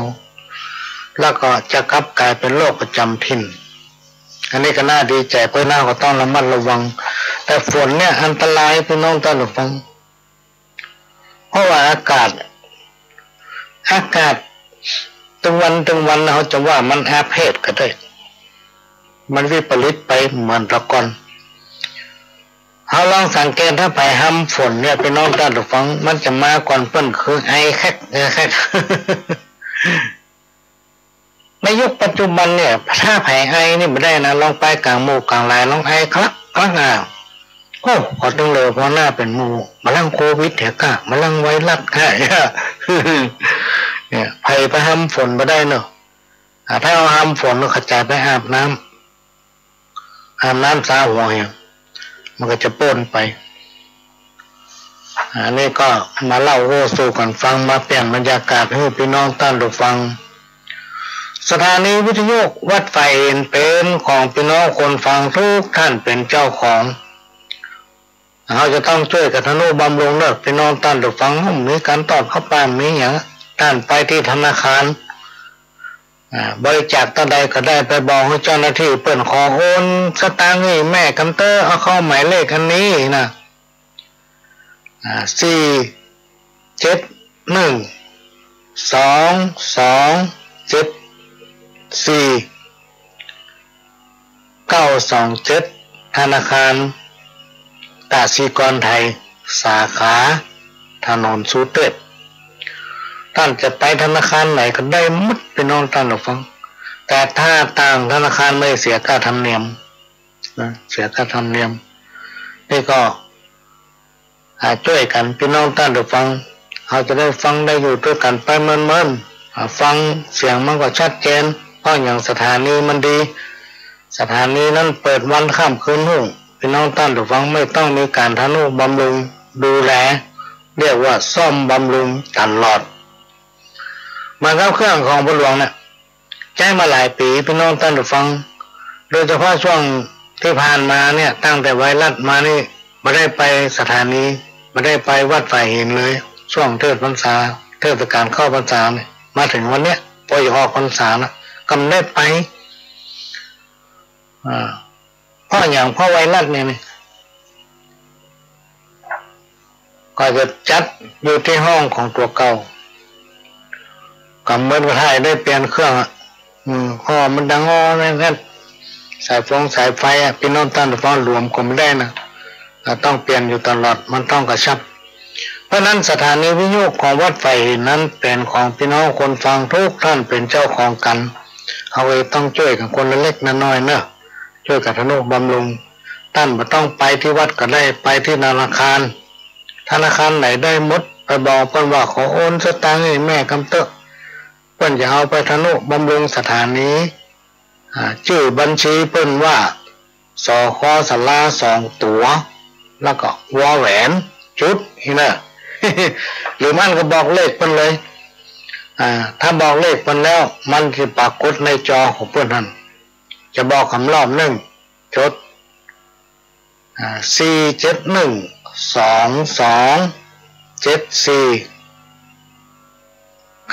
4712274 ธนาคารกสิกรไทยสาขาถนนสุเทพบอกให้ปั้นจำได้ขึ้นจอฮะนะนี่ก็แจ้งประชาสัมพันธ์บอกต่อๆกันไปเนอะแม่เนอะถ้าจะจดก็จดใส่ปฏิทินนะมันต้องหมายถ้าจดใส่กระดาษน้อยๆจำเสื้อก็เดี๋ยวหายแซ่บ อันนี้ก็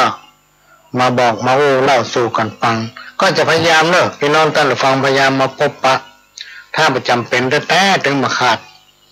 ก็กล้าไว้อยู่ด้วยกันไปเอาจนพี่น้องท่านดูฟังก่ายนะกูก่าย กูถึงฟัง มาค้นปะกรรมเก่าคนว่าเข้าดอบัดเต้านกเขาบักขันบีบแกบเอามันบีบแกบเอาน้ำมันเนี่ยหันท่าจักบ่ได้ผ้าเปิ้นทูลหัวพระเจ้าตัวนี้บอกไว้หนีจากไฟไปต่ำก้อยมันจะเป็นก้อยดีกาเหมือนดังเต้งไข่มดตกลงวางป่านะเต้งไข่มดตกลงวางป่ามันได้มาเหลือป่ากินมดมอดกินไหมดวงบุญค ขอนกินนอนบ่อนไซจะแก้ได้สันใดยากล้ำเนาะ อันนี้คนโบราณเป็นกล่าวไว้ก็คนเฒ่าคนแก่พี่น้องท่านฟังที่เพิ่นฮู้เพิ่นเขียนไว้ส่งมาให้มาเอามาอ่านสนองศรัทธาเพิ่นเนาะการทำกันหนึ่งพี่น้องท่านฟังอันนี้เป็นต้นนานน่าจะอยู่ทางจังไห้บ่นี่เพิ่นเขียนไว้มันบอกว่าใจ3 บทนั้นหนาบดีเอามาเป็นมิตรชิดใกล้ยิง3 ผัวแถมไว้ใจมาได้เก่งใจมันยาสารพัดเจ้าอาวาสนั้นหนาถ้าผ่านมา3 วัดซื่อสัตย์มีน้อยเต็มทีเป็นคนใจฮ้อนขาดธรรมะขันติเอาได้บดีเอาดีบัดได้ อันนี้สนองศรัทธาเพิ่นพี่น้องท่านฟังเพิ่นเขียนมาม้อนละแล้วบ่หลวงเอาไปเก็บไว้ไหนหมูน่าจะเกยเอามาอ่านละแล้วก็เก็บไว้นะเก็บไว้ป้าก็ถามมาว่าข้าวอีป้อไม่ไหนข้าวอีป้อไม่ไหนครับข้าวของแม่เว้ยจันดีเนี่ยข้าวให้แม่ไม่ไหนฮะข้าวให้แม่ไม่ไหนฮะ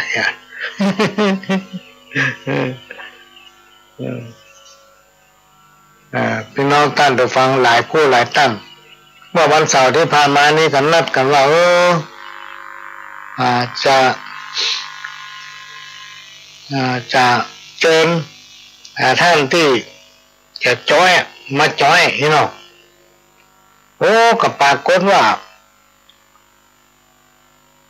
ไม่มามีพี่น้องท่านได้ฟังไม่มันมามีข้อความเสียงเข้าเดี๋ยวถ้าตามสารนี้เปิดได้ก็เปิดไปมันน่าจะมาเมินเขาค่ะถ้าเปิดก็ย่างอู้ วันนี้เตรียมข้าวไว้เหมือนกันก็เดี๋ยวจะหาไม้มาเป็นน้องท่านผู้ฟังซื้อเครื่องมาละซ้ำใจบัดจ้างครับมาแล้วก็สายมันละมาคนละรุ่น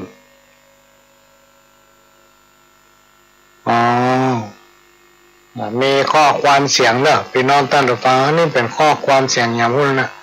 ตาซ้ำบักให้ดีนะ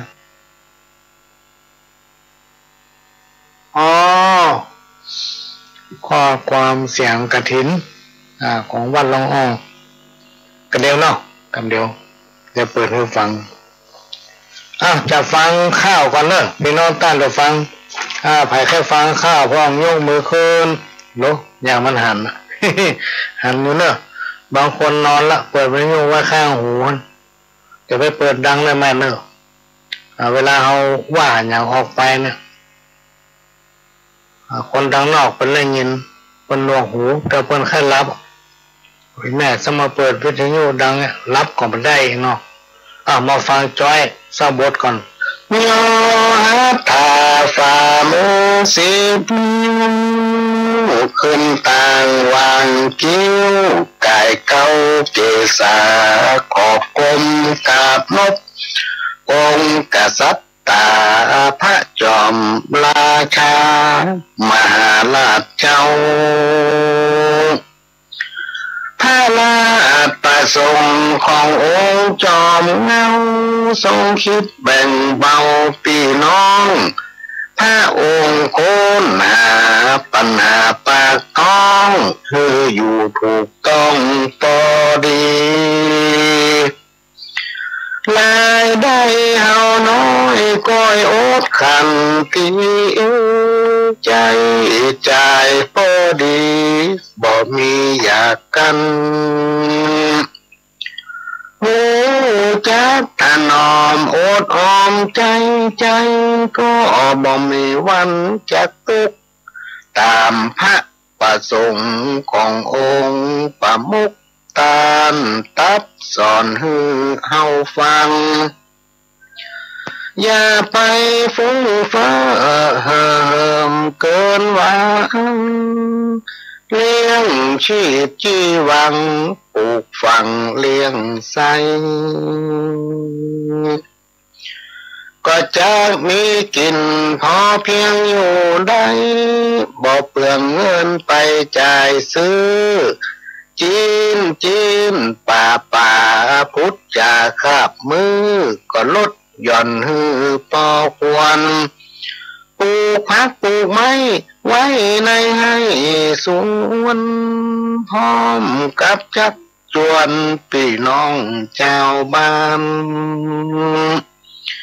จะได้แก้ขาดประหยัดหลายนั้นถือเอาเป็นงานเสริมกำผ้านุ่งคัวใบอันใดแปลงล้ำบ่จำเป็นต้องไปเอาซื้อมานุ่งใจมอกใจใดกับเขาเฮาก็เลือกเอามอกเฮาใจใดบ่ต้องเกือกไผคนใดเหนือใดหมู่มีเงินไทยหลายล้านเฮาอยู่พอดีบ่มีเกียรติค้านบ่เข้าขั้นทานลำเค็มจักจกใจซื้อเลือกจำเป็นแต่งใจเย็น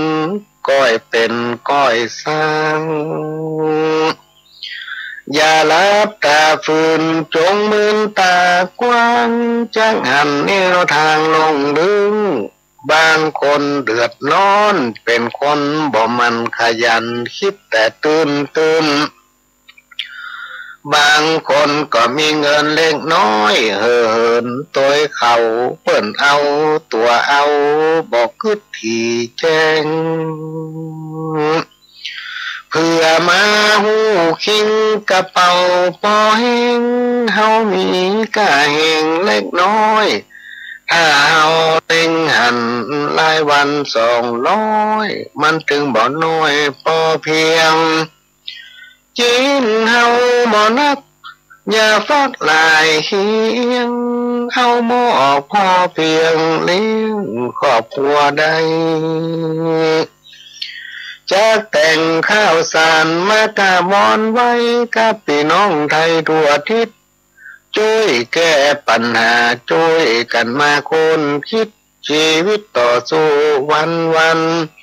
จ้างขายจ้างกาได้มาแบ่งปันเป็นส่วนเป็นอันมันก็อยู่ได้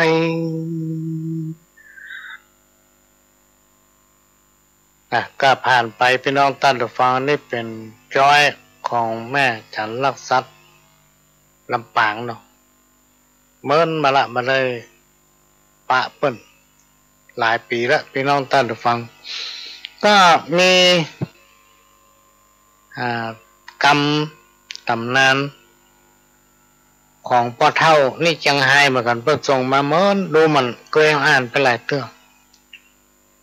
แต่เพิ่งก็โทรถามมาหลายเตื้อว่าอันที่พ่อเขียนส่งมาไม่ไหนเหรอเนาะเวลาเขาอ่านไม่ได้จะบอกฟังเนาะพอมาค้นปาตะกี้เนี่ยพี่น้องท่านผู้ฟังเป็นคำตำนานจากการบอกเล่าของคนเฒ่าคนแก่เพิ่นบอกว่าบัดแต่งลายจะขึ้นกลางจ้างจะมาเล่นกีฬาปูป่าจะติดคุก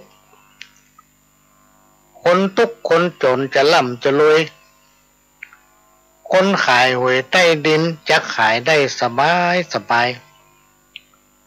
งัวควายจะได้ขี่รถคนไล่คนกดจะเต็มบ้านเต็มเมืองเหล้าจักเปลืองเหลือเข้าสุกคนเฒ่าจะตุกเพราะเลี้ยงลูกเลี้ยงหลานก็อาจารย์แก่วัดจะเมาเหล้าพระสงฆ์องค์เจ้าจะปวดหัวบ่ใคร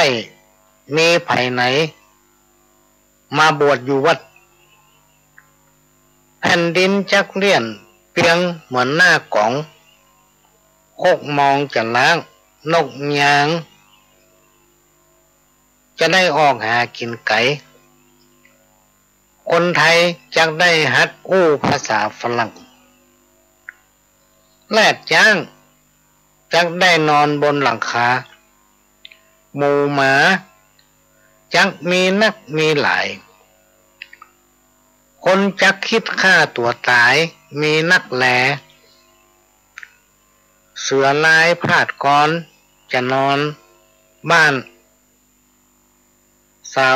วจะเอวหาเบาคนทำอาชีพขายข้าวจะรุ่งเรือง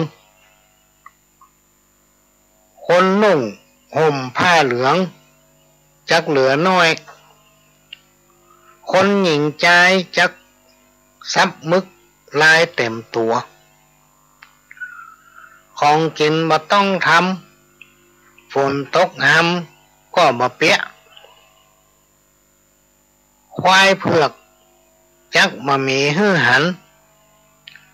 ละอ่อนลูกหลานจักออกซ่าห้าจักลงกินแผ่นดินบ่ไข่มีคนเตียวไตคนแก่คนใหญ่จักได้นอนลุ่มคนหนุ่มจักได้นอนบน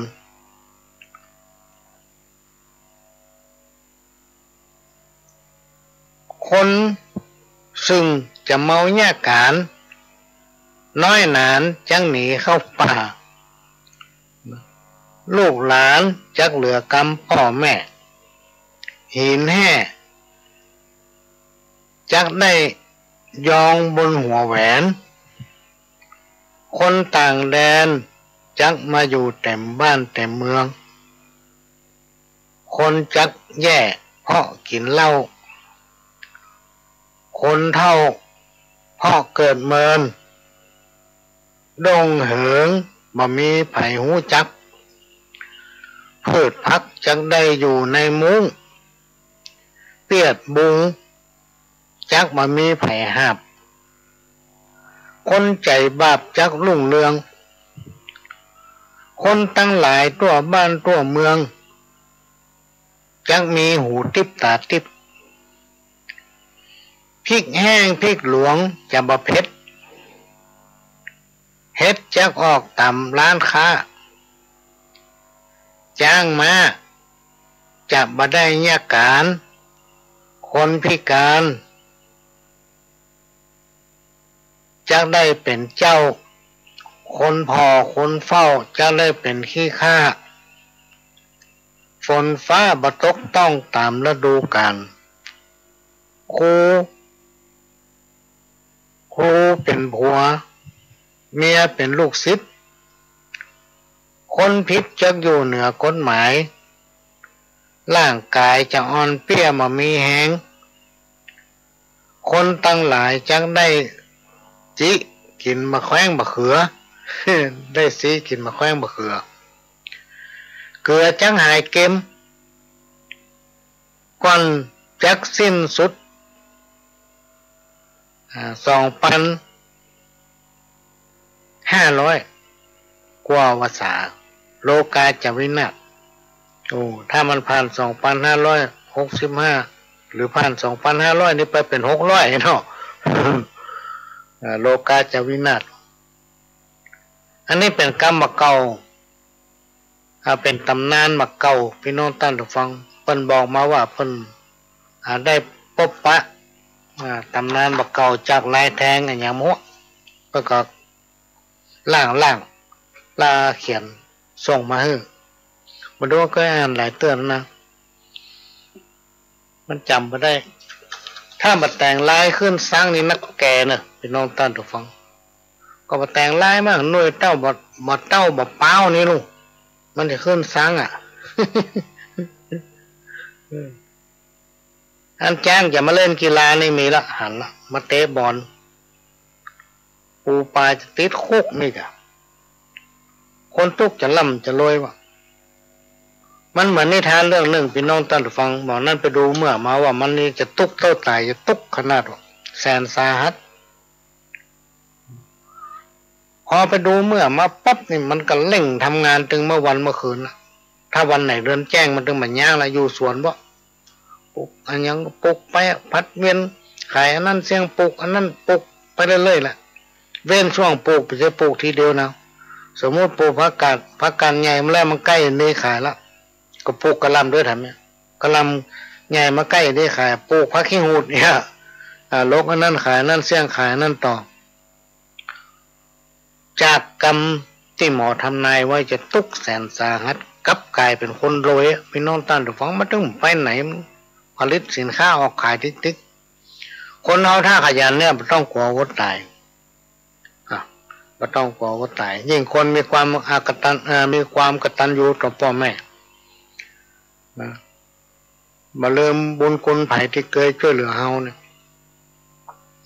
อันเนี้ยพี่น้องต้านถูกฟังฮิมากล้าขึ้นคนไหนที่ลืมบุญคุณคนเนี่ยไปนอนตันฟังครูบาอาจารย์เพิ่นว่าบดีขนาดจะไปจำสวกใส่ใจนะไอ้เนอะเก็บไว้ในใจปฏิบัติตามเนี่ยไปการอนุเคราะห์ช่วยเหลือเฮาเนี่ยเฮาจะต้องบ่ลืมเพิ่นสิ่งไหนที่เฮาสามารถที่ยิบยืนจะตอบแทนเพิ่นได้พี่น้องตันฟังก็ตอบแทนเฮาระลึกถึงถึงดีละเอาบอกเก่าไล่ไปสีบนินทาบอกว่าเปิ้นลบลูเปิ้นเนี่ยถึงบัดได้เลยพี่น้องต้อนถูกฟังเพราะเปิ้นเป็นคนมีพระคุณกับเฮาครูบาอาจารย์เปิ้นกล่าวว่าคนลืมคนเนี่ยให้มากล้าขึ้นนะแม้นจะมีฐานะรักฐานมีเงินเป็นโกดเป็นแสนเป็นล้านเหมือนหมดพร้อมเป็นคนลืมคนมาฟังข้าวสักบทหนึ่งเสียงก็บ่ค่อยดีเพราะว่ามีคนรอฟังอยู่เนาะเพื่อมันจะได้สัก20 บาท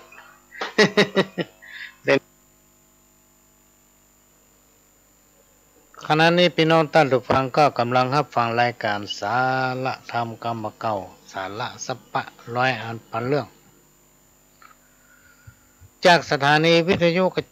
กระจายเสียงพระพุทธศาสนาแห่งชาติและสังคม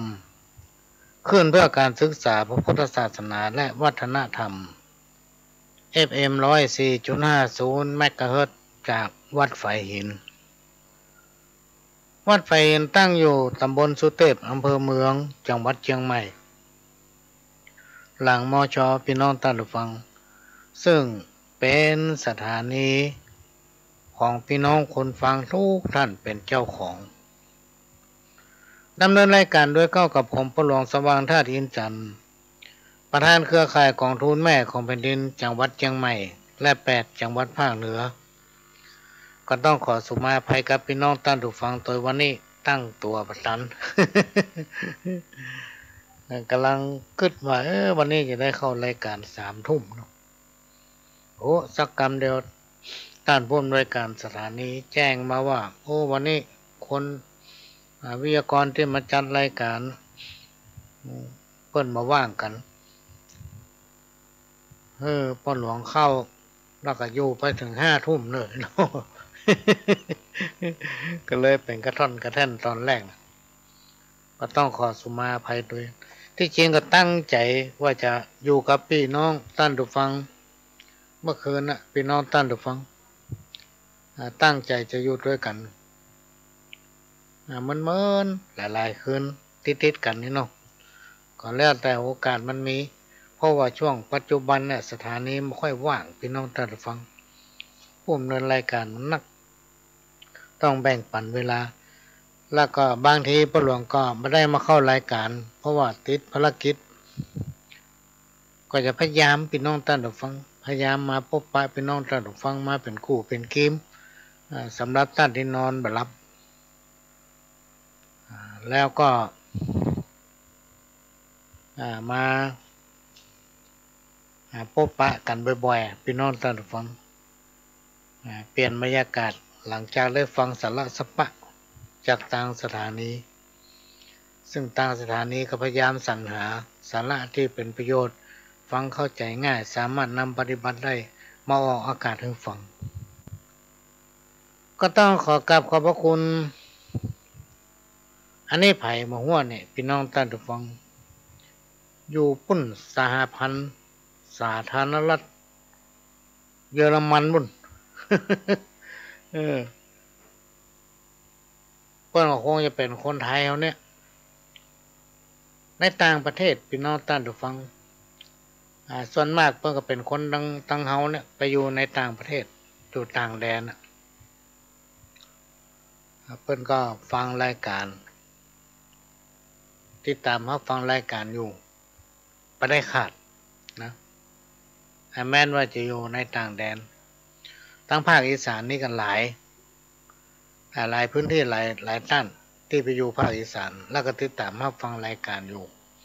ก็ส่งกำลังใจมาก็ต้องขอกราบขอบพระคุณเป็นอย่างสูงถ้าเป็นคนดังเฮาเนี่ยไปอยู่ฟังหู้เรื่องแม้แต่ฝรั่งเนี่ยไปนอนตามฟังฝรั่งประเดี๋ยวมันเก่งเพิ่นมาอยู่เมืองไทยได้บ่กี่เดือนเพิ่นไปเรียนภาษาไทยไปเรียนภาษาไทยแล้วก็เรียนอู้กำเมืองสามารถอู้กำเมืองได้พี่น้องท่านผู้ฟังมีหลายท่านแต่เราต้องอู้จ้าถ้าเราอู้จ้าเนี่ยเพิ่นฟังหูเรื่องเก่งสมัยยุคปัจจุบันเนี่ยพี่น้องท่านผู้ฟังมีกะเฮาเนี่ยถ้ามันล้ำคุ้มไปแล้วนะเห็นอย่าได้ก็จ้างนะดึงได้ ก็ต้องขอกราบขอบพระคุณพี่น้องท่านผู้ฟังทุกท่านบอกว่าจะอยู่ที่ไหนอยู่ในแห่งไหนบอกว่าจะอยู่ในต่างจังหวัดในประเทศของเราแล้วก็ในต่างแดนที่ติดตามรับฟังรายการนี้แล้วก็ส่งข้อความให้กำลังใจมาต้องขอกราบขอบพระคุณเป็นอย่างสูงที่เยอรมันนี่น่าจะเป็นทุกเจ้าพี่น้องท่านผู้ฟัง เพราะเพิ่นอยู่วัดเนาะก็ต้องขอกราบขอบพระคุณเป็นอย่างสูงและก็เถระครูบาอาจารย์ที่ได้ติดตามรับฟังรายการของพ่อหลวงและที่จริงมาก่อนได้มีสาระอย่างนักหนาป้านลงมอกเป็นกู้นอนบ่หลับก็ฟังปุนานจมดีกว่าเนาะ อันไหนบดีก็ยอมรับติมาเตอะติเพื่อกองแต่จะไปบอกว่าคืนเวลาสถานีให้จะไปว่าก็ได้สถานีเอาเวลาให้บ่หลวงทำไม่เวลา เวลาเขาไม่ค่อยมีแต่ภาคกลางคืนนี่จะพยายามอยู่มาปะพี่น้องท่านผู้ฟังแต่ต้องตั้งตัวก่อนนะวันนี้ต้องสุมาภัยตัวเขาจะได้อยู่กันหลายชั่วโมงเนี่ยตอนนี้นะก็เดี๋ยวก็จะเปิดสายให้โทรศัพท์ตั้งโต๊ะเนี่ยใจบัดจ้างเสียงมันก้องวงแต่ว่ามือถือเนี่ยพี่น้องท่านผู้ฟังถ้าโทรทางไลน์นี่ก็ไม่แน่ใจว่ามันจะฮับได้ก็ออกอากาศได้ก็แต่ถ้าโทรโดยตรงเนี่ยมันก็เสี่ยงสตางค์นักนะแต่ถ้าโทรจากบ้านมาเนี่ยเขากด1 2 3 4เนี่ยมันยังใจได้อยู่นะพี่น้องท่านผู้ฟังบ่เสี่ยงสตางค์นักก็โทรมาได้เนอะ081 706 5056ก็สามารถโทรมาได้แต่ผมว่าโทรทางไลน์เนี่ยมันจะฮับได้กว่า มันแน่ใจกฐินทานคือสังฆทานบุญทานยิ่งใหญ่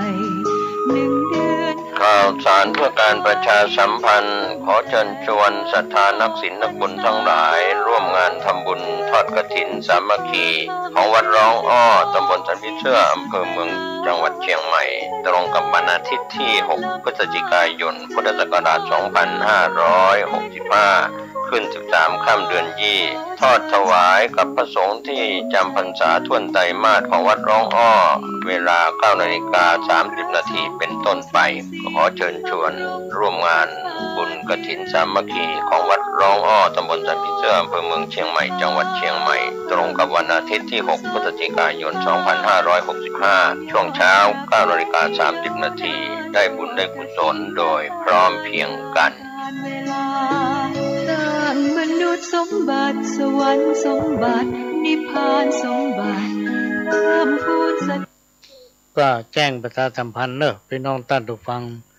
ในวันที่6 พฤศจิกายน 2565ที่วัดหลวงอ้อก็จะมีการทอดกฐินสายสามัคคีซึ่งเราจะ บ่ให้วัดขาดกฐินพี่น้องท่านผู้ฟังเพื่อทางวัดจะได้นำเอาปัจจัยนั้นไปพัฒนาซ่อมแซมในส่วนที่มันบดีของทางวัดไว้รองรับพี่น้องศรัทธาวัดคือสถานพยาบาลทางใจพี่น้องท่านผู้ฟังเป็นโรงพยาบาลใหญ่ที่สุดถ้าไผ่มาม่อนอกมาม่อนใจไปวัดหันอะไรที่มันดูดีโมดนี่นะมันก็ม่อนอกม่อนใจพี่น้องท่านผู้ฟังก็เป็นกฐินสายท่านใดที่ถ้าเป็นเจ้าภาพกฐินสายสักต้นหนึ่งเนี่ยเฮาบ่ได้จำกัดว่าจะต้องมียอดท่านใดพ่อหลวงมีบนวิหารนั่นแหละวันนั้นก็บอกเนอะขึ้นมาบอกก็จะมีของชำร่วยให้แต่ต้องมาที่พ่อหลวงโดยตรงน่ะมาได้ไปฝากทางวัดไว้ที่แรกว่าจะแปลงแล้วเอาไปฝากทางวัดเพื่อเอาแจกจ่ายพี่น้องศรัทธาที่มาร่วมทำบุญในการทอดกฐินสายสามัคคีในวันที่6 พฤศจิกายน 2565ตามภาพเพิ่นก็บอกเฮากลัวมันวิทย์ว่ะ แจกไปถ้ามันวิทย์คนใดคนหนึ่งเฮาจะม่วนอยู่ก็เลยกลัวทางเจ้าวาดเพิ่นบ่ม่วนใจก็เลยบ่เอาไปไว้วัดล่ะถ้าไผขึ้นมาบอกว่าโอ้เขาเจ้าก็แปลงกฐินมาต้นนึงเขาเจ้าก็แปลงองค์ทานมาเน่ยขึ้นมาบอกก็จะเอาตะกรุดซึ่งเป็นแผ่นยันขนาด2 นิ้วเนี่ยพี่น้องท่านผู้ฟังสามารถเอาไปติดรถเอาไปติดบ้านติดร้านค้าได้หรือว่าใส่กระเป๋าสตางค์ตำห้ามบอกว่าเทวดาฮักเทวดาและคนทั้งหลายฮักกล้าขายโดยเฉพาะติดต่อธุรกิจการงานอย่างเงี้ยก็มีจำนวนจำกัดที่แรกไว้ทำสัก300 ตันบัดตันเพราะวันนี้ก็ทำได้หลายเหมือนกันแต่มันมีคนไปคนมาก็มาขอไปเรื่อยๆ อันนี้ก็แจ้งประชาสัมพันธ์ให้รู้แล้วสำหรับไผ่ที่มีความประสงค์จะอู้เอ่ยออกอากาศก็โทรมาได้ที่มือถือของพ่อหลวงนะแต่ขอให้โทรมาในช่วงที่จัดรายการนี่เนอะพี่น้องท่านผู้ฟังถ้ายุดมาเข้ารายการมาได้จัดรายการท่านหรือว่าท่าโทรเพราะมันนักลำไปก็พ่อหลวงเป็นประธานเครือข่ายจังหวัดเชียงใหม่มันมี20 กว่าอำเภอพี่น้องท่านผู้ฟังแล้วเป็นประธาน8 จังหวัดภาคเหนือพี่น้องท่านผู้ฟังมันมีกี่อำเภอกี่หมู่บ้านหมู่บ้านกองทุนแม่ของแผ่นดินถึงจังหวัดเชียงใหม่ถึงภาคเหนือเนี่ยมี2,000 กว่าหมู่บ้าน โอ้ส่งไลน์มาในวันหนึ่งเป็น800-900 ลาย900 รูป900 เรื่อง900อย่างบางทีเป็นปันป่ายเพราะพี่น้องท่านผู้ฟังบ่มีเวลากล้านั่งพ่อไปได้ใจเวลาไปชั่วโมงละแต่ละพื้นที่เนี่ยมันนักล้ำไปก็จะพอมาเจ้าเหรอหรือว่าถ้าว่างส่วนมากเวลาว่างมันก็บ่ค่อยมีพี่น้องท่านผู้ฟังมันหาไปได้ไปไหนอยู่บ้านนี่แหละอยู่ในห้องพ่องลงไปต้องลุ่มพ่องส่วนใหญ่ก็จะอยู่ในห้องทำนั่นทำนี่พี่น้องท่านผู้ฟังภารกิจมันหลายอันหลายอย่างมันต้องมีความสัมพันธ์กับอาชีพอันเนี้ยก็ต้องขอสุมาภัยโดยบางทีไม่ได้ครับบางทีก็ไม่ได้เปิดเสียงเพราะมันนักล้ำภัยที่โทรมาก็โทรมาได้ช่วงที่ดำเนินรายการวันนี้เราอยู่ด้วยกันถึง5 ทุ่มจะอู้เอ่ยอย่างนี้ก็ได้โทรศัพท์ตั้งโต๊ะในใจแบบจ้างเดี๋ยวกันเดินก็กำลังหาวิธีอยู่แล้วมันมีไม้ด้วยเนี่ย081-706-5056อันนี้เบอร์ของพ่อหลวงสว่างใจมาไป40-50 ปีแล้วเบอร์นี้นะ 081-706-5056ท่านโทรมาได้ในคณะที่จัดรายการแต่ถ้ามาจัดรายการคำต้องโทรเนาะเพราะมันนักการดำรงชีวิตอยู่ถึงวันนี้พี่น้องท่านผู้ฟังสิ่งที่เราทุกคนปรารถนาก็คือขอให้พ้นทุกข์คือทุกข์ทางใจทุกข์ทางกายเพราะความทุกข์มันทำให้คนเฮางุดงิดพี่น้องท่านผู้ฟังความทุกข์นี่นะถ้าผ่านประสบ กับตัวเก่านี่จะมาฮู้ทุกข์ทางใจทุกข์ทางกายนะมาทำให้เครียดแล้วก็งุดงิดความเครียดเนี่ยพี่น้องท่านผู้ฟังทำให้คนตายมาหลายคนนะบางคนเครียดเส้นเลือดแตก บางคนเครียดอกแตกตายนะบางคนเครียดไปทำร้ายร่างกายคนอื่นบางคนเครียดทำเข้าของตัวเก่านั่นเสียหายมีสปะพี่น้องท่านผู้ฟังในยุคปัจจุบันเนี่ยบางสิ่งบางอย่างเขาบ่คาดคิดว่ามันจะมีเกิดขึ้นในบ้านในเมืองเขาเคยหันข่าวมีแต่ต่างประเทศเอาปืนกลเป็นรัวยิงโรงเรียนพ่องเอาปืนไปยิงรอนักเรียนที่กำลังทำกิจกรรมกันในโรงเรียนพ่องอันนี้เคยหันข่าวทางเมืองนอกบักคิดว่าในบ้านเฮาเมืองเฮาจะมีอย่างตะวันวันซืนเนี่ยหลายศพเนี่ยเพราะอย่างเพราะความเครียดความฟุ้งซ่านทางด้านความคิดก็เลยเป็นเหตุให้ต้องมีกฎหมายเห็นปะ ออกมาป้องกันบ่ให้มันเกิดเรื่องอย่างนี้เกิดขึ้นแถมในอนาคตหลายอันหลายอย่างพี่น้องท่านผู้ฟังบัดเดียวมันปัญหานักเพราะอย่างเพราะคนมันนักสมัยตะก่อนมันมีบักกี่ล้านหรอกในประเทศของเราเนี่ยบัดเดียวมันมีหลายล้านอ่ะพี่น้องท่านผู้ฟังแพร่ขยายไปติ๊กนะและมีสังคมผสมคนอื่นก็มาอยู่หลายประเทศมาอยู่รวมกันพี่น้องท่านผู้ฟังการแยกการทำงานมันก็เหมือนก่อนแต่ก่อนนี้คนส่วนใหญ่เพิ่มจะไปไหนเนี่ยการทำบ้านเนี่ยประเด็นนี้ถ้าอยู่กับทำบ้านนี่มันได้กินแล้วมันทันกินเปิ้ล เพราะฉะนั้นความทุกข์เนี่ยมันสำคัญมันเป็นสิ่งที่คนเฮาบัดต้องการนะเพราะว่าความทุกข์นั้นมันทำให้คนเฮาคึดนักพี่น้องท่านผู้ฟังลองสังเกตพอเถอะถ้าเวลาไหนวันไหนเฮาคึดนักนี่นะมันนอนบ่หลับนะคึดอันนั้นไปจับอันนั้นคึดอันนั้นไปจับนั่นทำให้นอนบ่หลับมันห้องความคิดเหมือนสายโซ่นะคึดเรื่องนั้นเรื่องไปหาเรื่องนั้นอันใดที่มันขำใจอ่ะพี่น้องท่านผู้ฟังมันจะนอนบ่หลับแม้ว่าเขาจะปล่อยวางอ่ะพุทโธก็ได้ธัมโมก็ได้สังโฆก็แล้ว มันก็ยังกึดอยู่นะอันเนี้ยพี่น้องท่านผู้ฟังแต่สิ่งที่เฮาบ่ได้กึดก็คือครูบาอาจารย์เพิ่นบอกว่าเฮาบ่ต้องกึดอ่ะว่ามาได้กูจะรวยอย่างเปิ้นมาได้กูจะล่ำจะรวยนะบ่ต้องกึด มาได้มันจะรวยสักเตื้อถ้าไผมีกรรมกึดอย่างที่ว่าเนี่ยพี่น้องท่านผู้ฟังฮื้อสลัดมันทิ้งไปฮื้ออยู่และภาคภูมิใจกับสิ่งที่เฮามีขอฮื้อได้อยู่ได้กินไปเป็นวันๆนะป้นไปเป็นวันเนี่ยได้กินอย่างเปิ้นได้อยู่อย่างเปิ้นเท่านี้ก็พอละนะถ้ามันจะดีมันตึงดีถ้ามันจะได้มันตึงได้ถ้ามันจะรวยมันตึงรวยพี่น้องท่านผู้ฟังจะไปคิดถ้าคิดแล้วไม่ทำเขาเป็นทุกข์โบราณครูบาอาจารย์ท่านได้กล่าวไว้ว่าผู้ที่มีสติปัญญาบ่ควรคิดถึงสิ่งที่ผ่านมาล่วงแล้วเพราะว่าสิ่งนั้นมันจบไปแล้วจะไปคิดถึงมันจะทำให้พบปะกับความทุกข์ที่ว่าเนี่ยหรือใจสติปัญญาคิดหาแต่สิ่งที่จังมาภายหน้าเกิดว่ามันพูดกูจะยะอันยั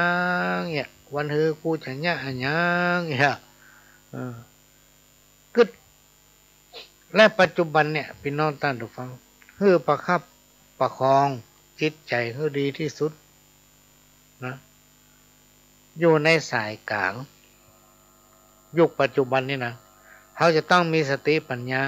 นะประคับประคองจิตใจของตัวเก่าเนาะมันอยู่ในสายกลางบ่สุขบ่ทุกข์บ่วุ่นวายบ่กังวลถ้าฝ่ายผู้ใดทำได้รับรองว่าบ่เครียด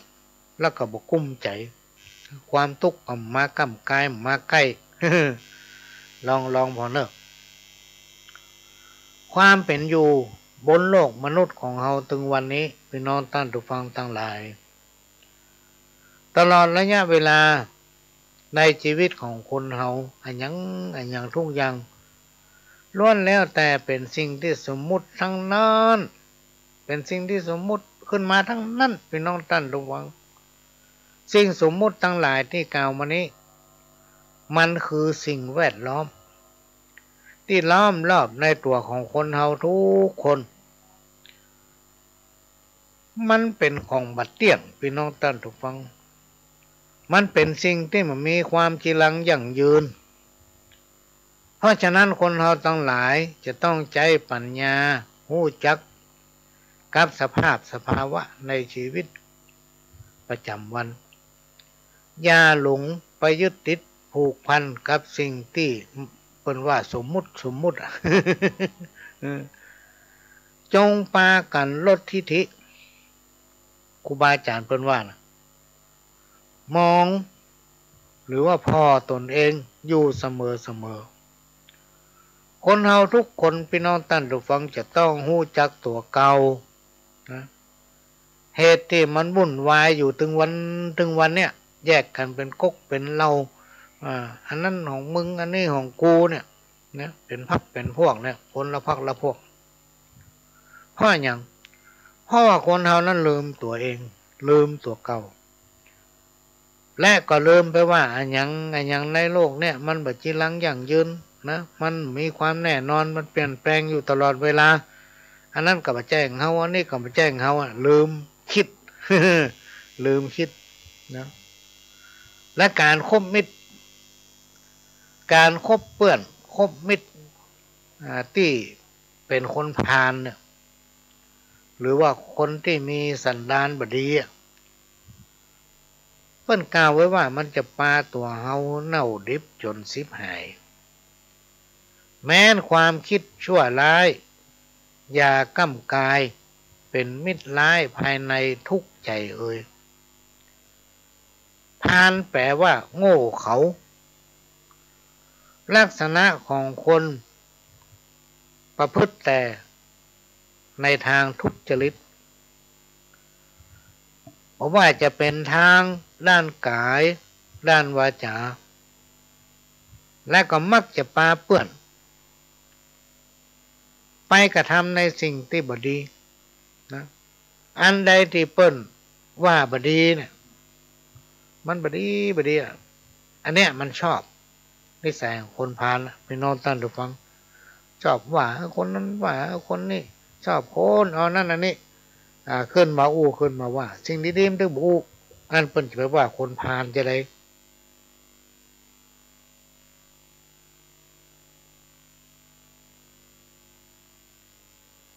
อันนี้ก็เอามาฝากไว้เนอะพี่น้องท่านผู้ฟังการมาเก่าพูดหรือว่าไปส่องไพ่เบี้ย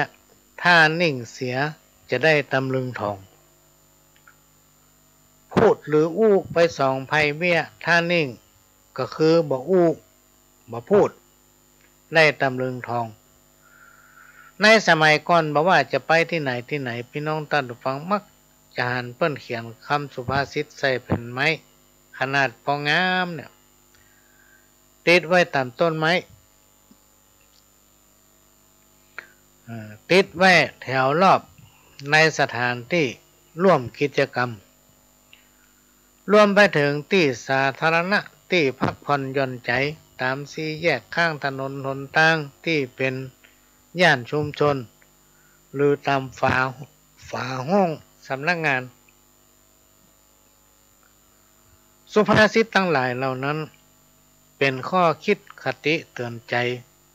เป็นคำขวัญเป็นคำสอนเป็นคำเชิญชวนบางข้อความก็เป็นคำทักทาย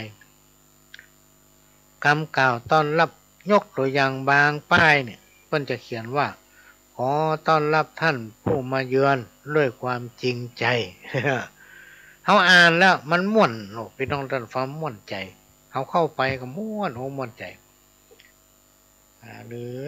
ยินดีต้อนรับบางทีก็เขียนว่ายินดียิ่งแล้วแขกแก้วมาเยือนหรือขอให้โชคดีขอให้เดินทางโดยสวัสดิภาพบางที่บางแห่งก็เขียนว่าท่านมาเราดีใจท่านจากไปเราคิดถึง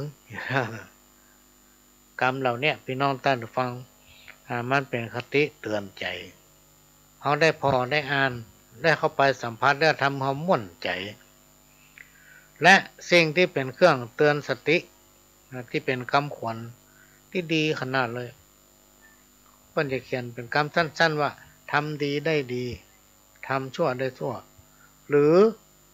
ธรรมะใดๆก็ไร้ค่าถ้าไม่ทำถ้าเขาเหมือนเนี้ยปะเก็บมาคิดปะเก็บมานำปฏิบัติพี่น้องท่านผู้ฟังทำพวกไหนก็ไร้ค่าหมดพอเราฟังแล้วเราเอามาปฏิบัติเรามานำเอามาข้อใดข้อหนึ่งมาประดับสติปัญญาของเราฟังหูซ้ายออกหูขวาบางคนก็ฟังแต่โอ้จนจบมันเงารับกันมันก็เงาฟังแล้วบ่ฮู้เรื่องอย่างนี้ก็มี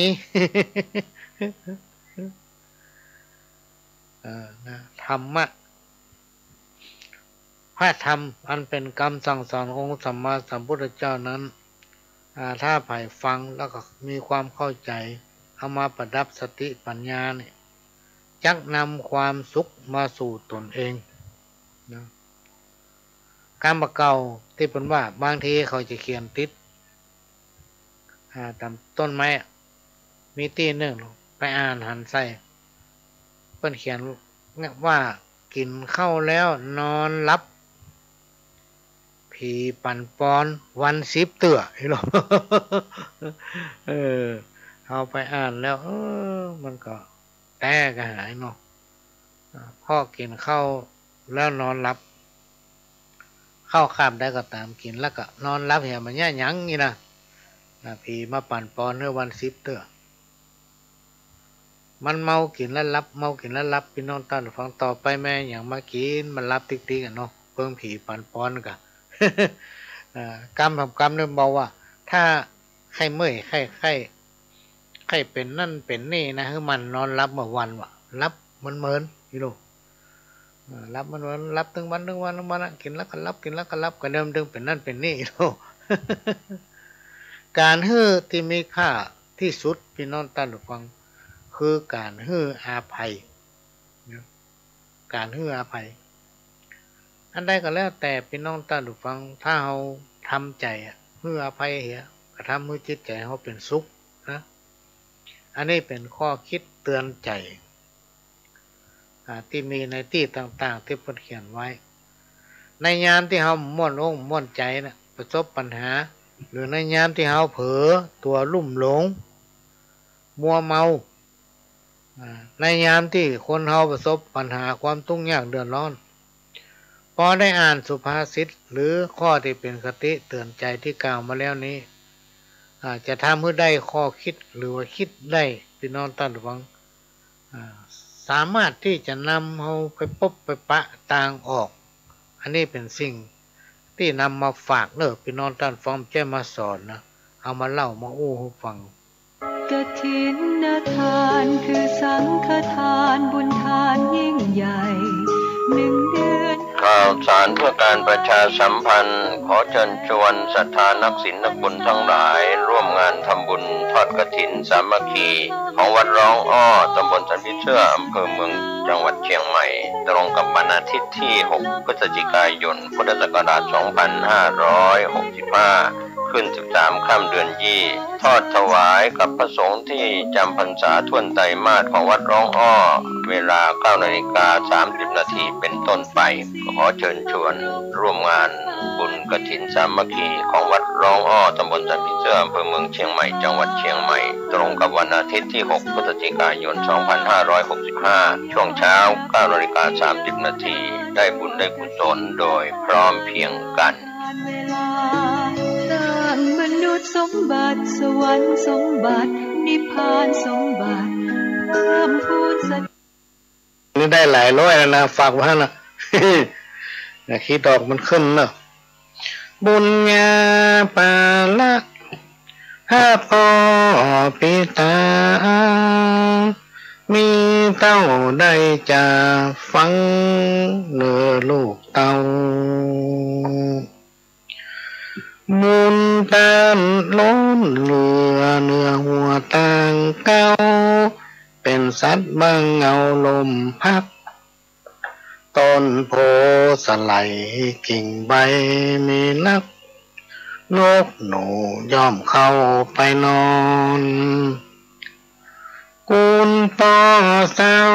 21กูลแม่12ปีตามาดอนเป็นพระผู้สร้าง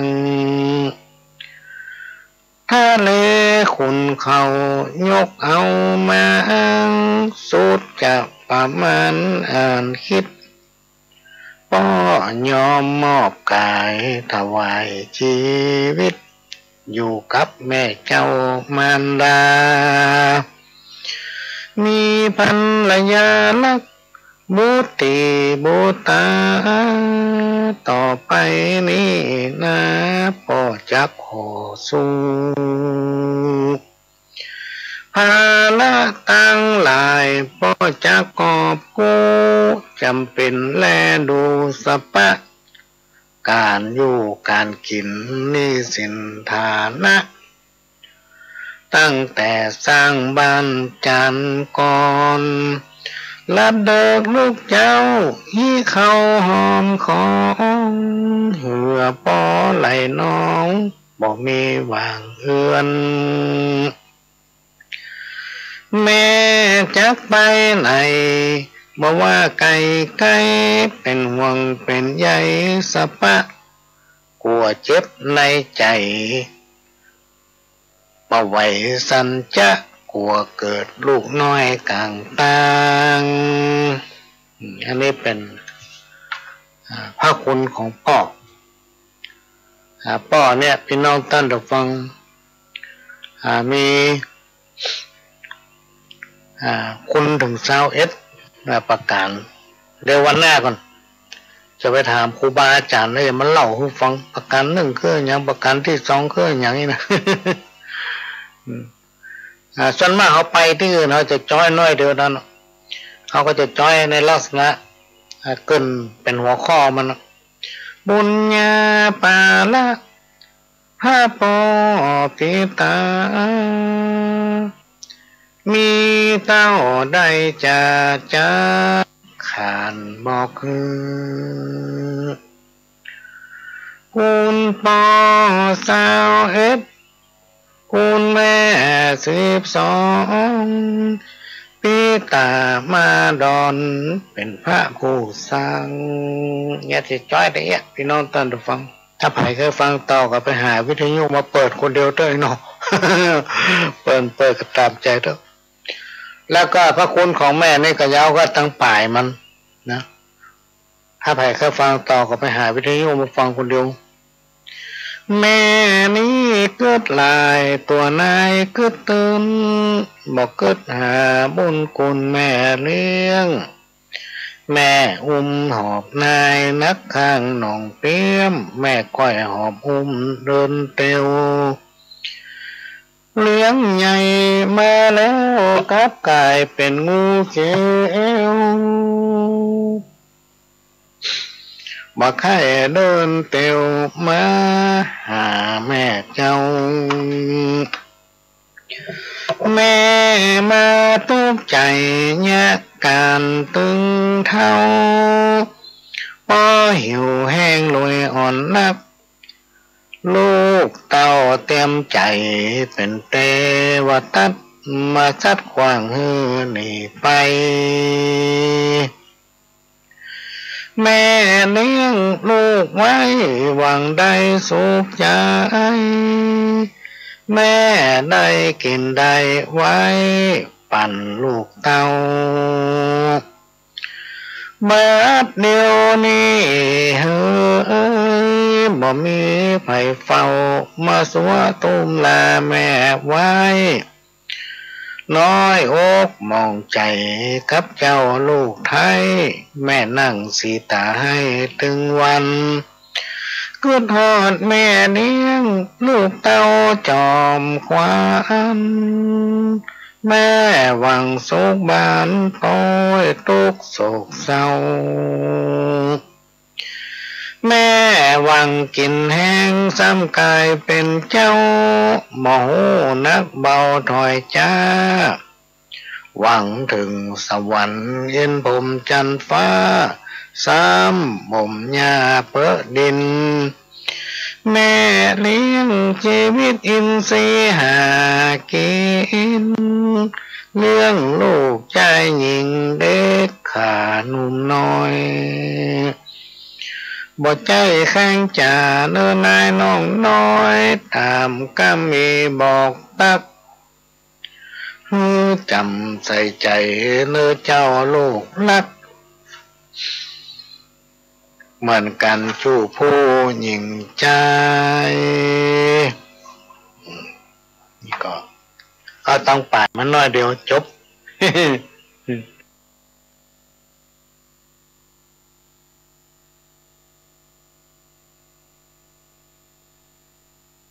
กฐินทานคือสังฆทานบุญทานยิ่งใหญ่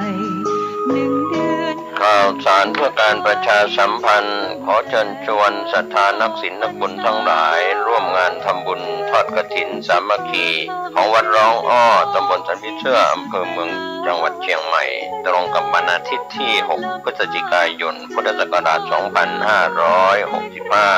ขึ้น13ค่ำเดือนยี่ทอดถวายกับพระสงฆ์ที่จำพรรษาท่วนไตรมาสของวัดร้องอ้อเวลา 9:30 นาทีเป็นต้นไปขอเชิญชวนร่วมงานบุญกฐินสามัคคีของวัดร้องอ้อตำบลสันพิเชื่ออำเภอเมืองเชียงใหม่จังหวัดเชียงใหม่ตรงกับวันอาทิตย์ที่6พฤศจิกายน2565ช่วงเช้า 9:30 นาทีได้บุญได้กุศลโดยพร้อมเพรียงกันเวลาสร้างมนุษย์สมบัติสวรรค์สมบัตินิพพานสมบัติเพิ่มพูนขณะนี้พี่น้องท่านผู้ฟังก็กำลังรับฟังรายการสาระสปะร้อยอ่านปันเรื่องหรือว่าสารธรรมคำเก่าจากทางสถานีวิทยุกระจายเสียงพระพุทธศาสนาแห่งชาติและสังคมขึ้นเพื่อการศึกษาพระพุทธศาสนาและวัฒนธรรม FM 104.50 เมกะเฮิรตซ์จากวัดไฟหินวัดไฟหินตั้งอยู่ตำบลสุเทพอำเภอเมืองจังหวัดเชียงใหม่หลังมช.พี่น้องท่านผู้ฟังหลังมช.ดำเนินรายการด้วยก้าวกับผมผู้หลวงสว่างธาตุอินจันทร์ประธานเครือข่ายกองทุนแม่ของแผ่นดินจังหวัดเชียงใหม่และ8จังหวัดภาคเหนือแล้วก็รองประธานศูนย์ประสานงานกองทุนแม่ของแผ่นดินแห่งชาติก็มาพบปะพี่น้องท่านผู้ฟังเป็นประจำทุกวันพฤหัสตั้งแต่เวลา 4 ทุ่มถึง 5 ทุ่มแต่วันนี้เป็นกรณีพิเศษเนื่องจากว่าผู้ดำเนินรายการเวลาต่างๆเนี่ยพี่น้องท่านผู้ฟังตั้งแต่ 2 ทุ่มมาละเพิ่นติดภารกิจก็ลงก็เลยเข้ารายการอยู่กับพี่น้องท่านผู้ฟังไปจนถึง 5 ทุ่มตอนนี้รับไปหลายคนละม่วนก็อดใจฟังไปพี่น้องท่านผู้ฟังเขามาเป็นกู้ลูกอันไหนเขาถึงเกิดมาป้ากันละแค่รับเลยแห้งกับปิดวิทยุฝนย่างไปละได้หลายวันแต่วันนี้คืมมัมแล้วนะเมื่อคืนนี่นะมีข่าวว่าพายุอย่างมุกมามละก็รักษาสุขภาพเนอะรักษาสุขภาพของใครของมันก็จะเอานิทานเรื่องแก้เผ็ดคนขี้เหนียวมาเล่าให้ฟังเคยเล่าไปเมื่อหลายปีสำหรับคนที่ไหลมาปะใหม่ๆเนี่ยโอ้มันเป็นรายการอย่างแค่ได้นี่ไผ่มาอู้ผมเคยได้ยินสักเตื้อก็มาฟังนิทานเรื่องแก้เผ็ดคนขี้เหนียวเมื่อมาแล้วที่เมืองปาราณสีมีเศรษฐีขี้เหนียวคนหนึ่งชื่อปุณณกะ เป็นคนที่มีฐานะร่ำรวยสมบัติให้นาแก้วแหวนเงินคำนักหนาป้าป้านพี่น้องท่านผู้ฟังแต่เป็นคนที่มีรูปร่างหน้าตาขี้เล่เป็นห้องว่ารูปร่างอัปลักษณ์เนาะแขนรีบอย่างข้างหนึ่ง ส่วนผู้เป็นพ่อเป็นแม่เป็นคนใจบุญสุนทานชอบบริจาคเข้าของแก้วแหวนเงินคำเป็นของทานชอบให้การอนุเคราะห์ช่วยเหลือคนด้อยโอกาสตามตำนานกล่าวไว้ว่าเขาได้ทำมาอย่างเนี้ยนับได้7 ชั่วตระกูลละ7 ชาติมาถึงชาตินี้ภพนี้เมื่อสิ้นอายุไขถึงบิดามารดาได้ไปเกิดเป็นพระอินทร์อยู่บนสวงสวรรค์มรดกทรัพย์สินสมบัติแก้วแหวนเงินคำก็ตกเป็นของลูกพี่น้องท่านผู้ฟังตกเป็นของลูกผู้เป็นง่อยเนี่ยเมื่อผู้เป็นพ่อเป็นแม่ตายไปแล้วเศรษฐีง่อยก็สั่งให้คนใจเผาลงทานญาจกขอทานคนทุกข์คนยากที่เคยมารับของบริจาคทานจากพ่อจากแม่เศรษฐีเมื่อถึงเวลาวันเดือนที่พ่อแม่เศรษฐีทำบุญก็ปากันมาพอพ่อแม่ตายไปแล้วฝ่ายเศรษฐีง่อยก็ขับไล่เคี่ยนตีหมู่คนญาจกคนจนคนขอทานทำอยู่อย่างนั้นตลอดพบปะคนทุกข์ที่ไหนนะพี่น้องท่านผู้ฟังจะต้องขับไล่ฮื้อไปปนหน้ามีอยู่เจ้าวันหนึ่งซึ่งเป็นปกติประจำบรรดาเหล่าเศรษฐีในบ้านในเมืองจะต้องพัดเปลี่ยนกันเข้าเฝ้าพระราชาหรือว่าพญาเจ้าเมืองของตนเองเพื่อถวายรับใจสอบถามทุกสุขในคณะนั้นเศรษฐีง่อยก็เดินทางเข้าไปเฝ้าพญาเจ้าเมืองระหว่างทางพี่น้องท่านผู้ฟังได้พบปะกับคนบ้านนอกคนหนึ่งกำลังนั่งกินเหล้าพร้อมกับแก้มอย่างดีที่ร้านหน้าบ้านก็นึกอย่างจะดื่มกินอย่างพ่อชายคนนี้พ่องเมื่อกลับถึงบ้านก็สั่งให้ผู้เป็นสีภรรยาจัดการเสาะหาสุราให้กับแก้มอย่างดีเพื่อจะมาดื่มกินเมื่อผู้เป็นสีภรรยาจัดแจงซื้อเหล้าพร้อมกับแก้มมาแล้วก่อนที่เศรษฐีง่อยจะกินให้อิ่มหนำสำราญสายตาก็สอดหาว่ามีไผอยู่บริเวณนั้นห้องเมื่อหันว่ามีไผอยู่บริเวณบ้านของตนก็จะไล่ให้หนีไปไกลๆเพื่อตนเองจะได้นั่งกินอย่างสบายอารมณ์พี่น้องท่านผู้ฟังทำอยู่อย่างนั้นตลอดถึงวันต่อมาเศรษฐีง่อยก็ติดเหล้าอย่างหนักด้วยความขี้เหนียวพี่น้องท่านผู้ฟังซื้อมากินบะเสี่ยงก็เอาขว้างกินเกิงขว้างเกิงหรือกินตัวก็ขว้างตัวบอกว่าคนหรือหมูหมากาไก่บ่เฮอได้ใกล้มีจิตใจตันนีบ่กินบ่ตานมีก้าวว่าเฮอเปิ้นคนอื่นฝ่ายผู้เป็นพ่อเป็นแม่ซึ่งไปเกิดบนสวงสวรรค์ได้เล็งหันพฤติกรรมของลูกตัวเก่านึกอยากจะช่วยเหลือเพื่อเมื่อลูกตายแล้วไปตกหม้อนรกจึงจำแรงแปลงกายเป็นคนตาเล่แขนรีบแล้วก็เดินทางเข้าเฝ้าพญาเจ้าเมืองโดยแจ้งความประสงค์ว่าจะขอมอบทรัพย์สมบัติแก้วแหวนเงินคำทั้งหมดของตนเพื่อต้องประคังเพื่อสำรองจ่ายในยามขับขันพญาเจ้าเมืองจึงตัดตอบว่าอย่าเลยท่านเศรษฐีทรัพย์สินแก้วแหวนเงินคำของข้าเนี่ยมีนักกว่าท่านมหาเศรษฐีหลายเท่าหลังจากนั้นพญาเจ้าเมืองก็ตัดรับสั่งให้ เฮ้อใจแก้วแหวนเงินคำของท่านที่มีตามความประสงค์นะจนพอใจเตอะบ่ต้องมามอบมือเขาถ้าใครใจอย่างก็เอาไปใจเลยตามความประสงค์ใจได้เต็มที่เมื่อเศรษฐีง่อยตัวปลอมได้ฟังพญาเจ้าเมืองรับสั่งดังนั้นก็ลากลับบ้านของตนเองเวลานั้นท่านเศรษฐีผู้เป็นลูกบ่อยู่เมื่อเดินทางมาถึงยังบ้านก็สั่งให้หมู่คนใจพี่น้องท่านผู้ฟังปากันคนเอาทรัพย์สินแก้วแหวนเงินคำออกมาบริจาคทานเป็นการใหญ่บรรดาหมู่คนใจทั้งหลายบ่ฮู้ว่าเป็นเศรษฐีง่อยตัวปลอมซึ่งมีรูปร่างหน้าตาเหมือนกันทุกอย่างนะเศรษฐีง่อยตัวปลอมได้สั่งให้ยามเฝ้าประตูกำชับว่าถ้ามีไผคนใดที่มีรูปร่างหน้าตาเหมือนกับตนเองมาห้ามเข้าบ้านเด็ดขาดพร้อมกับให้เงินเป็นค่าจ้างยามเฝ้าประตูคนละ500กหาปณะ 500กหาปณะในขณะที่เศรษฐีง่อยกับมาบ้านด้วยอาการมึนเมาพี่น้องท่านผู้ฟัง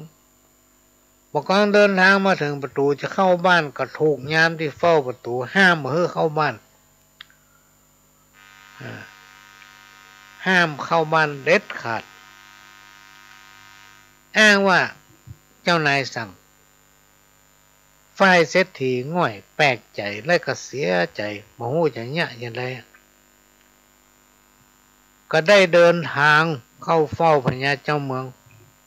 เพื่อกราบทูลเรื่องดังกล่าวให้พญาเจ้าเมืองได้รับทราบพอพญาเจ้าเมืองได้ยินได้ฟังก็ตัดว่าต้านเศรษฐี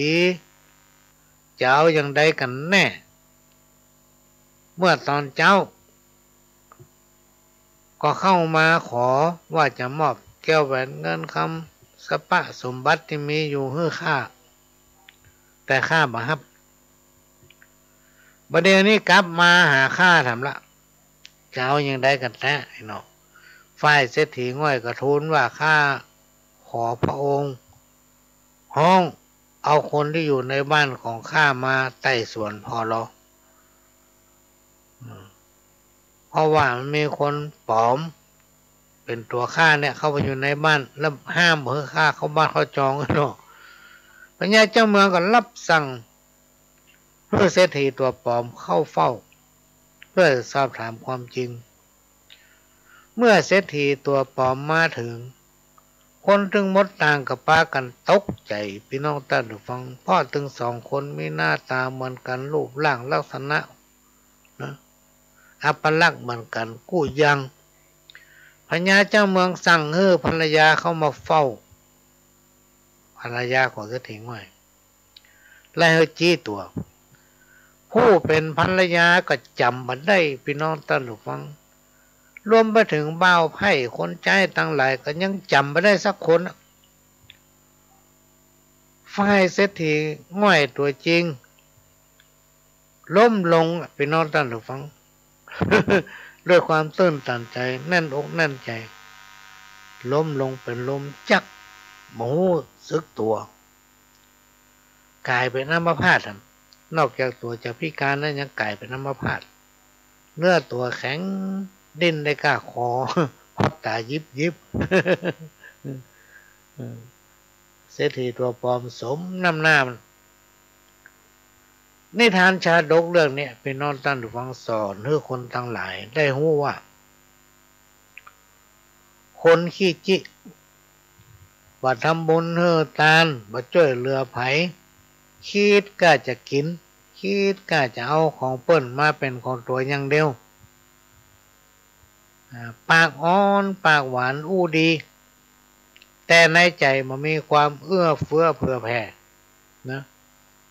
ครูบาอาจารย์บอกว่าแม้นจะร่ำจะรวยมั่งมีแก้วแหวนเงินทองนักขนาดไหนก็แล้วแต่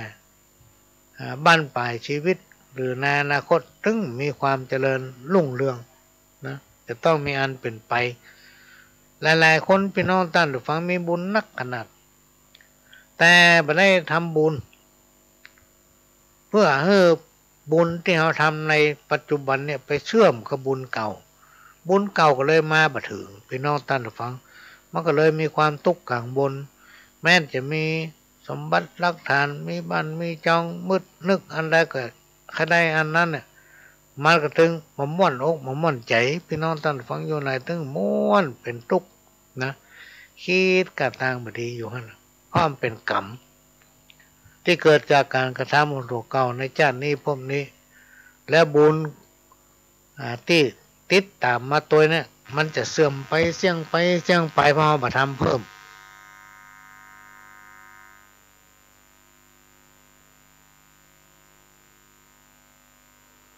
เพราะฉะนั้นการทำบุญเนี่ยมันเพิ่ม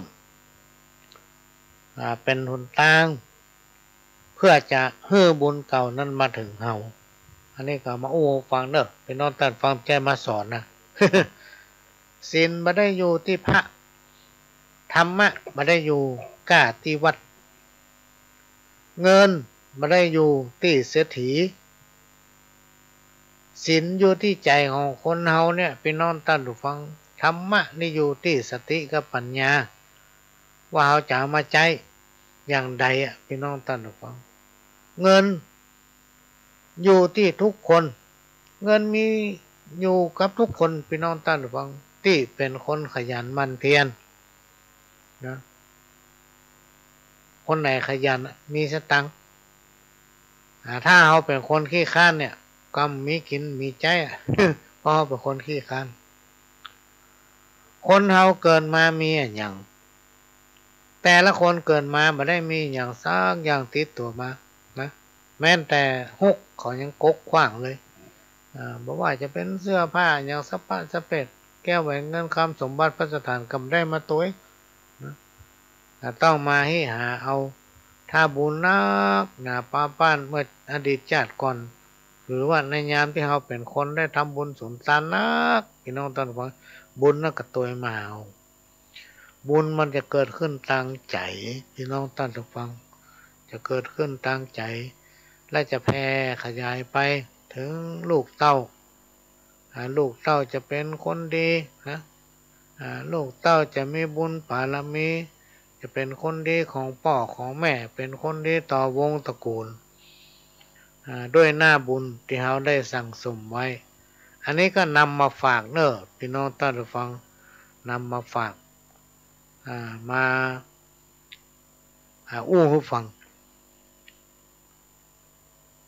ในหลักธรรมคำสอนพี่น้องท่านผู้ฟัง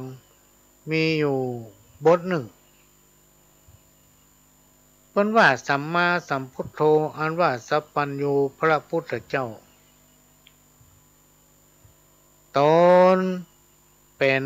ปิ่นเงาติโลกาได้เทศนาบอกไว้ว่าคนเฮาโลกใต้หญิงใจแม้นมีหลายเหลือแลอยู่จุแง่อาณาในป่าลาเตดต้องในเถื่อนท่องลงไผ่ดังที่ตั้งตีไก่และไก่บ้านน้อยใหญ่นิคมขามคนหลายลามแต่ไส้นับบ่ได้ดีหรือแม้นคนมีหลากหลายคือมีนักปานใดจัดนับได้ตามเหตุมี4ประเภทเป็นตลาขอพี่น้องท่านผู้ฟังน้อยใหญ่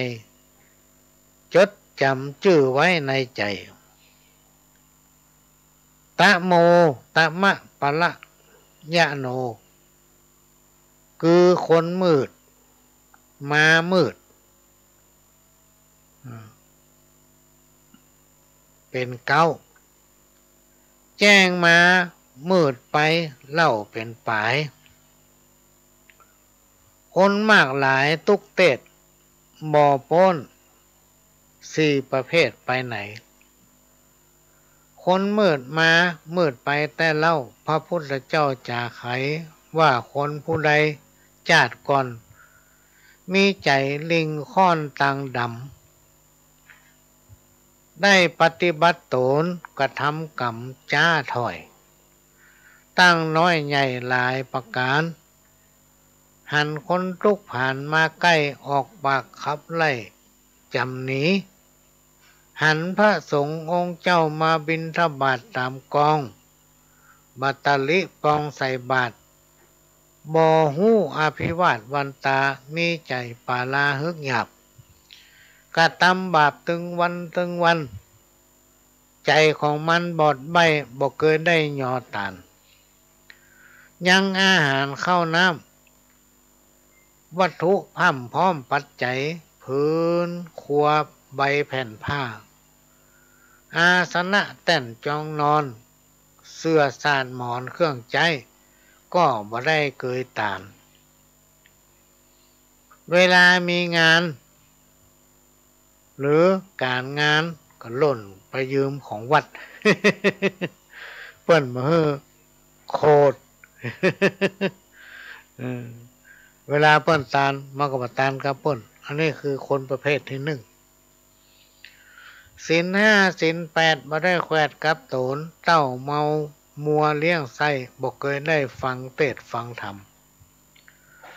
บ่เชื่อฟังกำนักปราชญ์ผู้ฉลาดสอนจ๋าการภาวนานั้นโสดนี้ไปไกลแสนโยชน์ดีคนอย่างนี้กันวัดรับจีวีกาภาพตายละจากเมืองคนย่อมจักเอาตนไปเกิดในกำเนิดอาบายตกนรกหลายน้อยใหญ่ตุกเอาไม่เมื่อนานกรรมบันดาลจักลากกันพ้นจากอเวจีวิบากยังมีเหลือเศษก็จักได้ไปเกิดเป็นเปรตอสุรกายเป็นสัตว์หลายน้อยใหญ่ฮือตั้นได้ใจกระทำการเมื่อนานหลายชาติกรรมวิบากบักคาดหายโหนแม้นว่าได้เกิดมาเป็นคนชาตินี้วิบากก่อนกี้ก็จักโตยมาจิ้งเคียงกากันอยากตุกลำบากหนาหนำหาเงินคำบ่ได้ดังใจผืนผ้าครัวใบก็ขาดปุดหลังเป็นตุกขังมัดไม่ขาดยังเข้าน้ำแรงไงยังบ่สำนึกหู้ว่าที่ตนได้ทุกข์ยากไร้อนาถาย้อนจากจาดปังก่อนตนบ่ได้ทำบุญบ่ได้สร้างบุญไว้เกิดมาจาดนี้จิ้งตุกล้ำที่เหลือหลายการว่าดับขันกายภาคตายละจากเมืองคนจักเอาตนไปเกิดในกำเนิดอาบายบ่ว่าหญิงบ่ว่าใจดังนี้ตามพระเก่าจี้ไขจ๋าว่ามืดมามืดไปนั้นแหละนาเฮย คนมาทำบุญเวลาเปิ้นทำบุญก็ว่าเปิ้นประกาศกินตันเนี่ยโอ้ยกินตันเนี่ยมันล่ำปันเหลือ บางคนมีสตางค์แล้วบ่ค่อยทำบุญกว่าเสี่ยงพี่น้องท่านฟังลองคิดพอตัวที่เขากินถึงวันเนี่ยบางวันเนี่ยสมัยก่อนเนี่ยเขาไปตัง20-30เขาไปกาดได้ของมาเต็มซะมาในยุคปัจจุบันเนี่ยพี่น้องท่านฟังมื้อหนึ่งเนี่ยถ้าเขาซื้อมาย่ากินคนเดียวเนี่ยเสี่ยงบัดต่ำ200-300นะเขากินทั้งวันแล้วเขาตาเนี่ยสักน้อยบดีกะ เหมือนก็ทำผูกที่บ้านน่ะมืดมามืดไปเนี่ยมันมากินบัดตาน่ะพี่น้องท่านฟังอันอย่างมาก้ามมันน่ะอันอย่างแกมาตุ้มมาจ้วยมาเหลือมันน่ะเวลาจะกินจะตานมากลัวเสี่ยงเนี่ยที่จริงมันแบบเสี่ยงพี่น้องท่านฟังสมัยก่อนเนี่ยปลงก็เคยขึ้นอย่างเงี้ยเกิดว่าถ้าเรามีสตางค์เอาไปตานเนี่ยให้กินยังเนี่ยเขาแบ่งเอาพี่น้องท่านฟังเอาไปตานห้องหนึ่งคือเขามีมาเดือดร้อนอ่ะเมื่อมีความพอดีพี่น้องท่านฟัง ก็จะเป็นประโยชน์อย่างมากมายมหาศาลครับตัวเก่าทำเพื่อเป็นคนที่จิตใจงามนะไม่ใช่งามแต่ใจนะพี่น้องท่านผู้ฟังไม่ใช่งามแต่กำปากกำมูกจิตใจเขาต้องงามหน้าตาต้องสดชื่นบางคนบักกินบักตานเลยเป็นคนขี้จี้ไปกล้าไปขายอย่างก็บ่ค่อยดีก็ไปทำเมตตาทิฏฐิพระขอพระลงหน้าท้องพ่นพระขอยันเมตตาพระขอเตียนขอนั่นขอนี่พ่องบ่พ่อตัวเก่า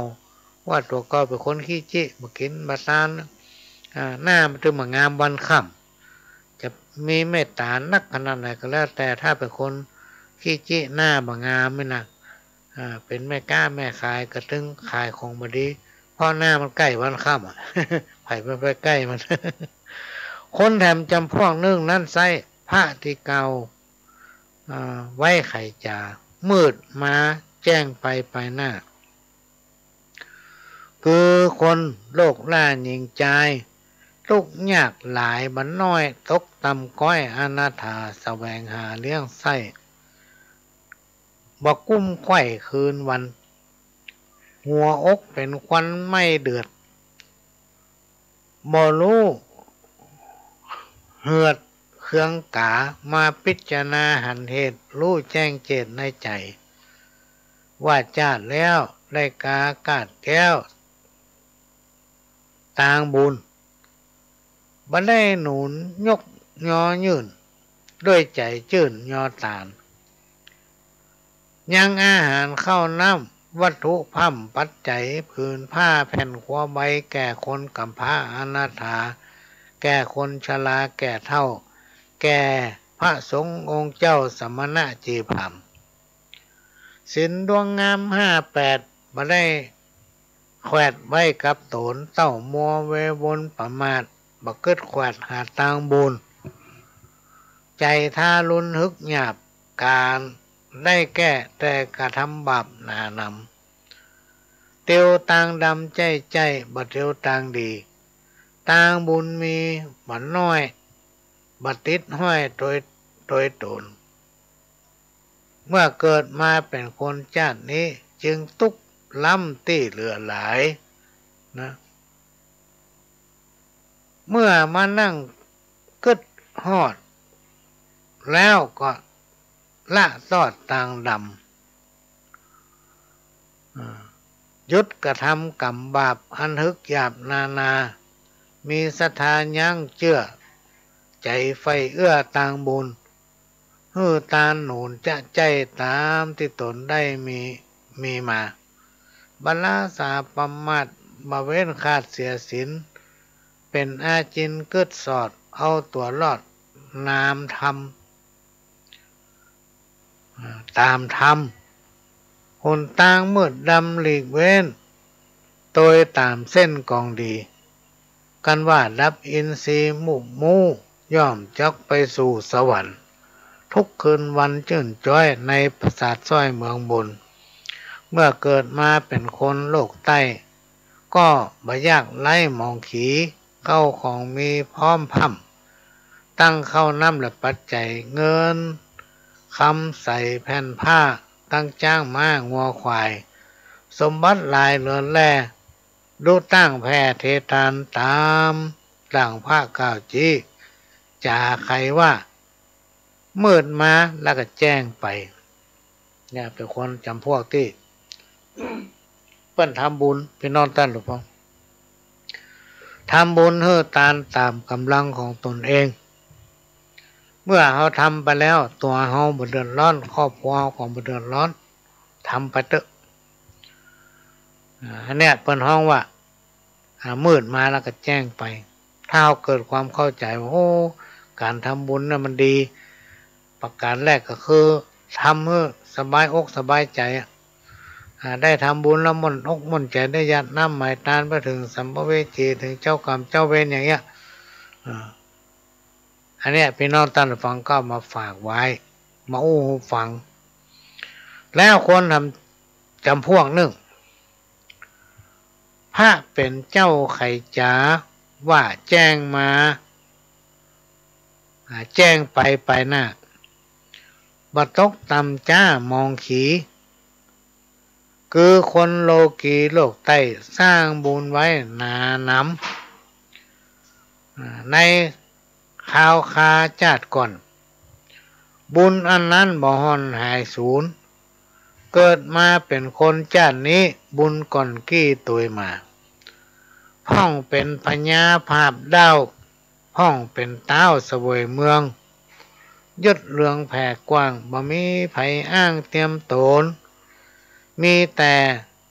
นางกำนันหนุ่มเน่านั่งแวดเฝ้าเป็นบริวาร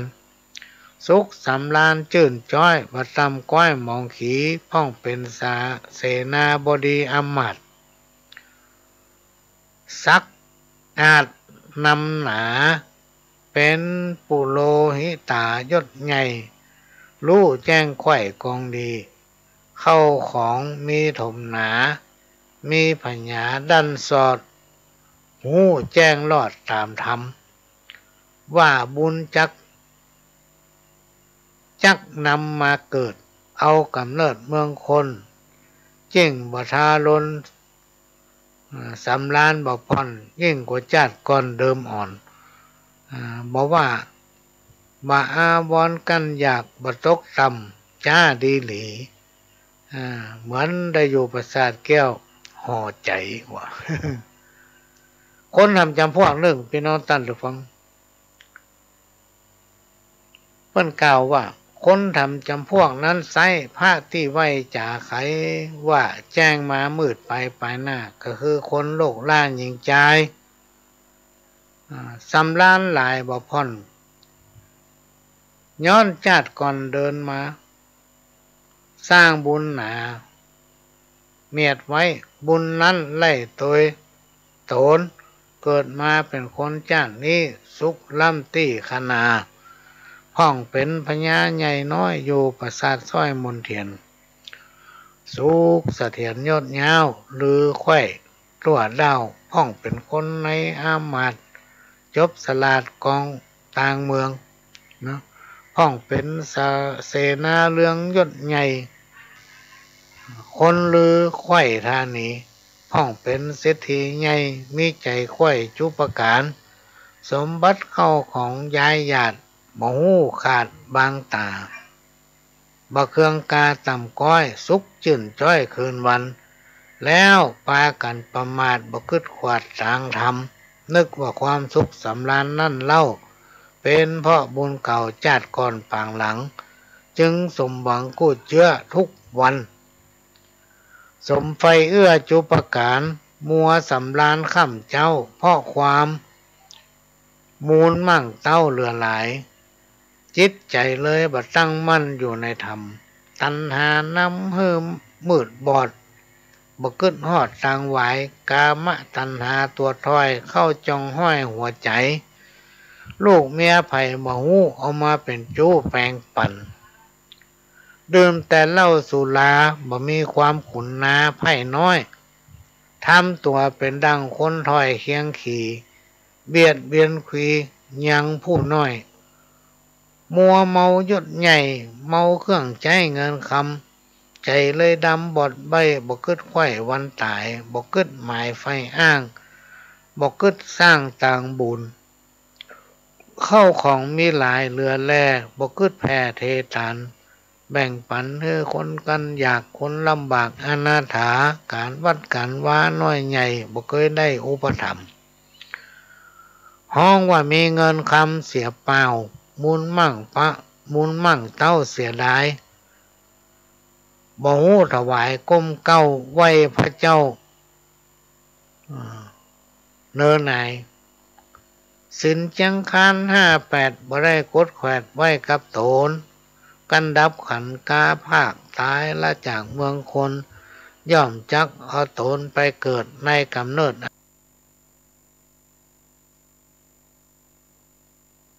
อาบายเป็นทุกข์หลายเอาไม่พ้นจากอาบาย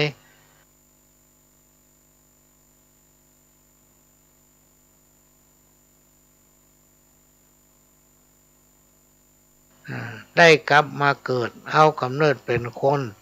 ย่อมจักทาล จนกันอยากทุกข์ลำบากมองผ่านตามพระได้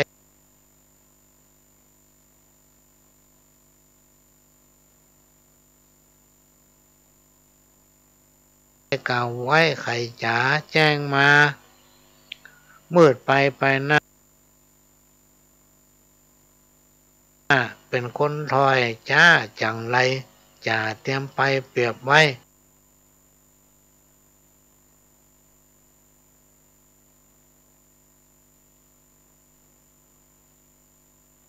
ดังคนโลกใต้หญิงใจได้พันภายเตียวต้อง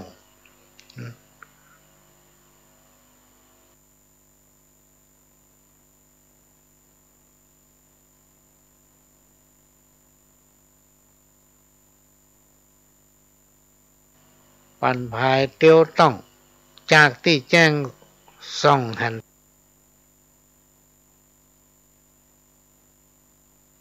ใสแล้วกาไปสู่ยังที่อยู่ต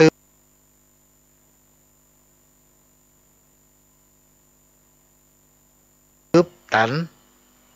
พอมหันที่แจ้งดังพระ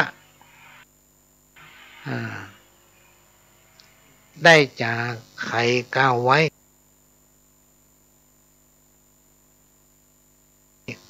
คือว่าคนมืดมามืดไปเป็นเก้ามืดมาแจ้งไปเล่าดูงามลำดับ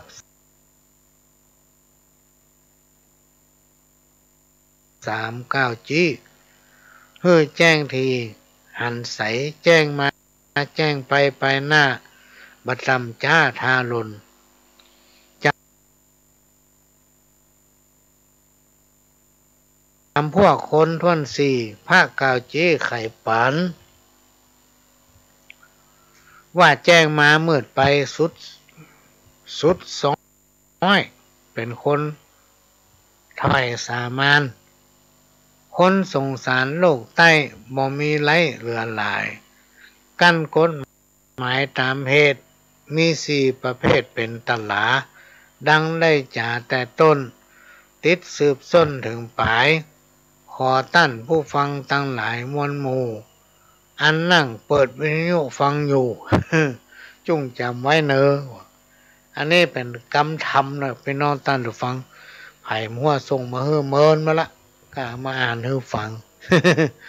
เรามาอ่านให้ฟังก็มาฟังคำสอนของครูบาอาจารย์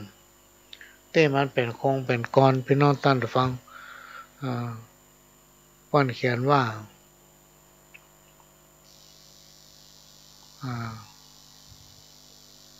ป้อนเขียนว่าก้าวจีจ่าพาทีมันมีมากข้อห้องฟู่จ๋าเป็นกำปาลาแดงย่อจากกำปอประสดจับใส่ล่างพ่องแต่งมาจ่าหวานเหมือนดังน้ำตาลหล่อมดฟู่เก่าจ่าหวานเหมือนมีศีลธรรมแต่และพ่องกำจ่านั้นดีแต่หนาในใจเขานั้นกาดำเหมือนมินหม้อเนี่ยเป็นหม้ออย่างก็กึดเอาคนเดียวเนาะบางคนนี่ดีพี่น้องตาหรือฟังปากหวาน แต่ใจดำนะใจดำโลกเอาก้าของป่นไปเอาห้องไผ่นี่ตึงบ่คืนหรือป่น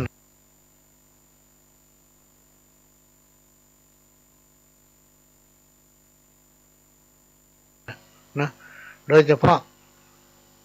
ยืมสตางค์ไผ่ตึงมาสนใจละที่คืนมีคืน เนี่ยคนต้องกลัวกันขนาดไปนอนตันหรือฟังเขาจะเฮ่ออยู่นะก็ยังดีอยู่พ่อมันจะเฮ่ออยู่เดนให้เขามีเตื้อตอนมันปากสักอย่างนี่กันดักเจอเกือเตียวหนีไปทางหน้าไปว่าเขาทำท่านั้นท่านี้ทั้งที่ ได้กินกับเฮาคนนี้น่ากลัวพี่น้องท่านผู้ฟัง แล้วในที่สุดมันก็จะเจอวิบากกรรมคนเฮานี่เนี่ยอย่างใดได้อย่างนั้นมันมีจ้านหน้าพี่น้องท่านผู้ฟังไตขอบถ้วยขอบช้อนเนี่ยกรรมเกิดจากการกระทำคนใดทำคนนั้นได้นอกจากว่ามันจะมาหาจ้าน้อยถ้ามันได้มาหาแล้วแก้มาได้เนอะพี่น้องท่านผู้ฟังแก้ถึงมาได้เพราะมันทำด้วยใจของมันด้วยใจของมันบางทีมาคิดว่าไผถึงหมูก็ทำอยู่อย่างนั้นเด็กๆพี่น้องท่านผู้ฟังมากันเพิ่มเข้าเพราะว่าเป็นสันดานนะถ้ามันหัวทำอย่างนี้มันดีมันกลับใจมันก็เป็นอย่างกลับใจลงแต่ถ้ายังทำอยู่เรื่อยๆพี่น้องท่านผู้ฟังเพราะว่าเป็นสันดานคนประเภทเนี้ยโยมเป็นสุขมากล้าบ่ขึ้นในที่สุดมันก็ต้องเจอกับบาปกรรมที่กล่าวมาแล้วอันนี้ก็มาเล่าฟังเนอะพี่น้องท่านฟังไม่ใช่มาสอนเนอะเอามาฟัง กฐินทานคือสังฆทานบุญทานยิ่งใหญ่1 เดือนข่าวสารเพื่อการประชาสัมพันธ์ขอเชิญชวนศรัทธานักศีลนักบุญทั้งหลายร่วมงานทำบุญทอดกฐินสามัคคีของวัดร้องอ้อตำบลสันพิเชื่ออำเภอเมืองจังหวัดเชียงใหม่ตรงกับวันอาทิตย์ที่6พฤศจิกายนพุทธศักราช2565ขึ้น13ค่ำเดือนยี่ทอดถวายกับพระสงฆ์ที่จำพรรษาท่วนไตรมาสของวัดร้องอ้อเวลา 9:30 นาทีเป็นต้นไปขอเชิญชวนร่วมงานบุญกฐินสามัคคีของวัดร้องอ้อตำบลสันพิเชื่ออำเภอเมืองเชียงใหม่จังหวัดเชียงใหม่ตรงกับวันอาทิตย์ที่6พฤศจิกายน2565ช่วงเช้า 9:30 นาทีได้บุญได้กุศลโดยพร้อมเพรียงกันเวลาสร้างมนุษย์สมบัติสวรรค์สมบัตินิพพานสมบัติเพิ่มพูนเนี่ยก็ขอเชิญชวนพี่น้องท่านผู้ฟังได้ร่วมอนุโมทนาบุญในการทอดกฐินสายสามัคคีที่วัดร้องอ้อในวันที่6พฤศจิกายน2565พี่น้องท่านผู้ฟังท่านใดที่มีความประสงค์มีเจตนาศรัทธาจะตั้งองค์กฐินสายสักต้นหนึ่งซึ่งเขาไม่ได้จำกัดไว้ต้องมียอดท่านที่พี่น้องท่านผู้ฟังท่านใดก็ได้แล้วแต่กำลังของท่านเมื่อมาถึงทางวัดแล้วก็จะไปลืมหาพระหลวงก็อยู่บนวิหารนั่นแหละหรือว่าหลังหน้าวิหารนะจะไปลืมหาพระหลวงก็จะมีของชำร่วยเป็นตะกุดแผ่นตะกุดท่านสามารถเอาไปปิดที่บ้านที่ร้านนะหรือว่าเอาใส่ในกระเป๋าสตางค์พี่น้องท่านฟังได้แต่ไม่ได้ฝากตังวัดไว้เนอะพระหลวงทำแล้วก็จะมีต้นหนึ่งพี่น้องท่านฟังเนื่องจากในวันที่6พฤศจิกายน2565นั้นซึ่งเป็นวันที่เราจะร่วมกันทำบุญทอดกฐินสายสามัคคีของวัดร้องอ้อในวันนั้นทางสถานีวิทยุของวัดฝ่ายหินก็จะมาอำนวยความสะดวกในด้านการถ่ายทอดเสียงสดแล้วก็เผยแพร่ภาพไปทั่วโลกก็จะมีการตั้งต้นปัจจัยครับไว้ต้นหนึ่งที่หน้าวิหารพี่น้องท่านฟังโดยพ่อหลวงจะเขียนป้ายติดกฐินต้นเงินต้นเนี้ยเขาจะได้มอบถวายท่านผู้อำนวยการสถานีเพื่อท่านจะได้นำไปทนุบำรุงสถานีพี่น้องท่านฟังก็เชิญอนุโมทนาบุญร่วมกันเมื่อท่านบริจาคปัจจัยเท่าใดก็แล้วแต่ก็มาแจ้งพ่อหลวงก็จะได้มอบของสำรวยก็จะเตรียมไปแต่มีจำกัดประมาณ200ตันนะที่จะได้กรรมที่คนเราแบบต้องการคือกรรมว่าเสีย คำว่าเสียเนี่ยไผถึงบัดต้องการพี่น้องท่านผู้ฟังเอาบ่ค่อยได้บ่มีไผอยากได้แล้วมีไผชอบเสียเงินเสียทองเสียเปรียบเสียเหลี่ยมเสียเจิงเสียเวลาเสียอำนาจวาสนาเสียเกียรติเสียของรักเสียคนรักเสียชีวิตสมบัติของชีวิตคนเฮาสิ่งที่ทุกชีวิตจะต้องมีความเสมอภาคเหมือนกันทุกคนสิ่งที่ธรรมชาติเปิ้นให้มาก็คือเวลากับความตายพี่น้องท่านฟังพ่อแม่เป็นเทวดาองค์แรกของลูกพ่อแม่เป็นครูคนแรกของลูกพ่อแม่เป็นพระพรหมของลูกพ่อกับแม่จะคอยห้ามปรามลูกบ่ให้กระทำความบดีพ่อแม่จะคอยอบรมสั่งสอนให้ลูกเป็นคนดีส่งเสริมการศึกษาเล่าเรียนให้ลูกเป็นธุระภาระจัดการทุกอย่างให้ลูกถ้ามีทรัพย์สมบัติก็จะมอบทรัพย์สมบัตินั้นให้กับลูกนะลูกเป็นหัวใจและเป็นชีวิตและก็เป็นสายเลือดของพ่อของแม่พ่อแม่บางรายก็เป็นตุกที่ไม่สามารถจะมีลูกได้เป็นมันถึงกู้ซ้อหาลูกเปิ้นมาอุปการะเป็นลูกบุญธรรมพ่องก็ได้ดีพ่องก็ได้เพี้ยพี่น้องตัดฟัง เอาลูกเปิ้นมาเลี้ยงเอาเมี่ยงเปิ้นมาโอมเอามาเป็นลูกบุญธรรมพ่อแม่บางรายก็เป็นตุกเพราะว่าอันหยังเพราะว่าลูกเสียชีวิตจากไปลูกใหญ่ขึ้นมาใหญ่ขึ้นมาซื้อรถเครื่องให้ลูกขี่ขับขี่ไปขี่มาเอาไปโจรเปิ้นตายล้างพ่องไฟฟ้าอยู่ตรงหน้าเสาไฟฟ้าอยู่ตรงหน้าบอกเว้นจนเสาไฟฟ้าพี่น้องท่านฟังมีหลายรายนะจ้างหันตามถนนหนทางนะรถจนเสาไฟฟ้าหัวนอกตายเนี่ยนี่สปะพี่น้องท่านฟังอันนี้ก็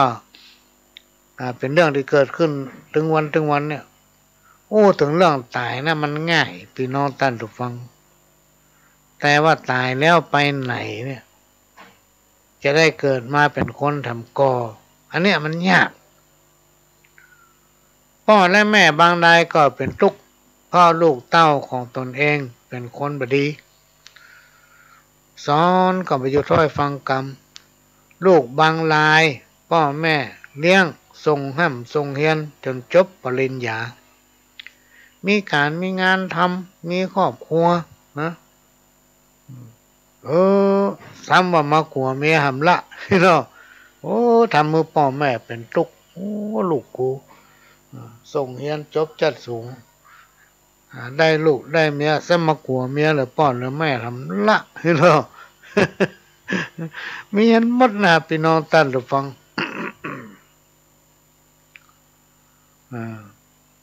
ประเภทของเปื้อนประเภทของเปื้อนนี่มีอยู่9ประการเนอะพี่น้องท่านผู้ฟัง1เปื้อนกิน2เปื้อนเที่ยว3เปื้อนเล่น4เปื้อนร่วมทุกข์5เปื้อนร่วมงาน6เปื้อนร่วมเรียน7เปื้อนใจ8เปื้อนร่วมสถาบัน9เปื้อนร่วมเกิดแก่เจ็บตาย เปื้อนที่ดีพี่น้องท่านผู้ฟังควรปฏิบัติต่อเปื้อนเพื่อแผ่แบ่งปันอู้จามีน้ำใจจ ช่วยเหลือเกื้อกูลซึ่งกันและกันเสมอต้นเสมอปลายร่วมสุขร่วมทุกข์ถ้าไผ่ทำได้อย่างนี้ก็เป็นมิตรเป็นเพื่อนกันเศร้าตายพี่น้องท่านผู้ฟังแต่มันก็หายากนะหายากเพื่อนที่ดีแถมประการเมื่อเพื่อนประมาทช่วยเหลือป้องกันในคราวที่เพื่อนมีภัยก็เป็นที่พึ่งได้บรรละทิ้งเพื่อนในยามทุกข์ยากนี่คือการอนุเคราะห์ซึ่งกันและกันทั้งนี้รวมไปถึงวงศาคณาญาติของเพื่อนด้วยเนี่ยเวลามันจะหมดละพี่น้องท่านผู้ฟังเหลือน้อยเดียวพ่อหลวงก็จะขอนำรายการจากพี่น้องท่านผู้ฟังไปก่อนเพราะมันจะ5 ทุ่มละตอนนี้นะยังเวลาน้อยเดียวขอให้พี่น้องท่านผู้ฟังกินได้นอนหลับฝันดีเหมือนกันทุกคนจากกับผมพ่อหลวงสว่างธาตุอินทร์จันทร์ขอสวัสดีครับ